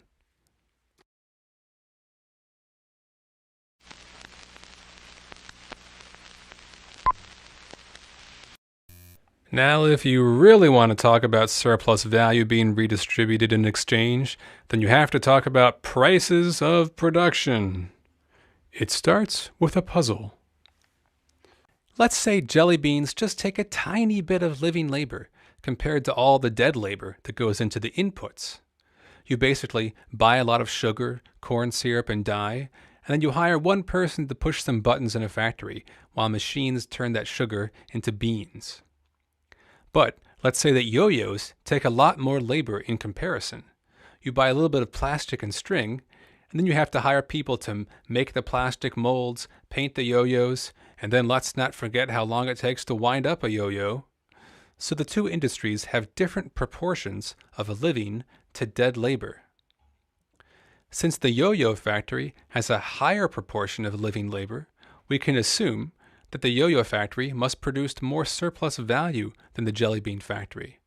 More workers means more value, means more surplus value. We'd expect the yo-yo factory to be more profitable. But then there's also this phenomenon called average profits. This is where the puzzle comes in. If capital is free to invest in any industry, free to move in search of the highest profits, this causes a tendency for profit rates to equalize. Jelly bean makers start to invest in the yo-yo industry, cutting into their profit margins. Capital flows from one industry to the other. Supply and demand change, prices change. Eventually, assuming the free flow of capital, jelly bean makers and yo-yo makers enjoy the same average rate of profit. Now you see the puzzle. One industry produces more surplus value than the other, but they have the same rate of profit. How can this be? If we remember that value cannot be created in exchange, and that surplus value cannot be created in exchange, then we can easily solve the puzzle. First, we note the following two principles. Total prices equal total values, and total surplus value equals total profit. And so the answer to our riddle is this. Surplus value is redistributed between capitalists in exchange to form an average rate of profit. That should seem simple enough since we've already discussed the redistribution of value in exchange. How do capitalists redistribute surplus value? Did they send it to each other in the mail? No. Prices do this work of redistribution. The prices for some commodities fall, others rise, and thus capitalists gain and lose surplus value in exchange in a way that equalizes profit rates. In this way, surplus value becomes less of the property of the individual capitalist and more the property of the capitalist class as a whole, uniting the class in their common interest in the exploitation of labor. These new prices, the prices which redistribute surplus value to form an average rate of profit, Marx calls prices of production. Prices of production systematically deviate from values, yet they are directly related to values. The total level of surplus value created determines the amount of value that can be redistributed to form these new prices of production. In addition, the tendency towards an average rate of profit is merely a tendency. Just as supply and demand fluctuate, never balancing, so do profit rates. So we see several different factors to keep in mind when discussing price. If there is no equalization of profit rates, and demand and supply are in balance, then we can say that value equals price. If we assume a perfect equalization of profit rates and supply and demand are in balance, then we can say that prices equal prices of production. If we then let supply and demand fluctuate around these prices of production, we get market prices. Sometimes Marx just talks about value. Sometimes he talks about prices of production. And sometimes he talks about market price. These are three different levels of abstraction. Many mistakes have been made by people not paying attention to what level of abstraction is currently being discussed. Bohm-Bawerk, for instance, complained that in one place Marx said that value equals price, but in another place said that prices of production equal price. He thought Marx was contradicting himself. But had Bohm-Bawerk been interested in actually reading Marx a little more closely, he might have realized that Marx's analysis takes place on many levels of abstraction, that we must keep all these levels in mind at all times if we want to understand what's really going on. We should also keep in mind that Marx's central conclusions about exploitation, crisis, and all the other antagonisms of a capitalist society still hold, whether we are talking about value, price of production, or market price. Regardless of the level of abstraction, value can't be created in exchange, and surplus value can only come from the exploitation of the working class. We can only conclude that Marx gives us a quite robust and practical explanation of the way that commodity exchange regulates the reproduction of a capitalist division of labor and class relations. There's definitely a lot more to say on the topic, and a number of controversies to examine. On my WordPress blog, you can find footnotes and references pointing you to more information and resources on this topic. And now we can see how radically different Marx's theory of price is from his neoclassical critics. For neoclassical economics, price is a reflection of equilibrium, of a state of rest where all utilities are maximized. For Marx, price formation is a ceaseless process of fluctuation that is part of a much larger process of value formation and distribution, as capitalists compete to exploit workers better than their competitors, thus constantly revolutionizing the technological basis of society. From Marx's theory of price, we can immediately move to a theory of capitalist crisis. Because the tendency toward an average profit rate redistributes value between industries, there's no way to keep firms from investing more and more in machines and less in workers. In fact, the race for super profit compels capitalists to decrease socially necessary labor time by spending more on machines to make workers more efficient. This means that while individual capitalists race to increase their own super profit, that over time, the average profit rate of the economy as a whole falls. The worker finds herself confronted with a greater and greater mass of machinery, while the capitalist class finds itself getting a lower and lower rate of return on larger and larger investments. The time is right for crisis.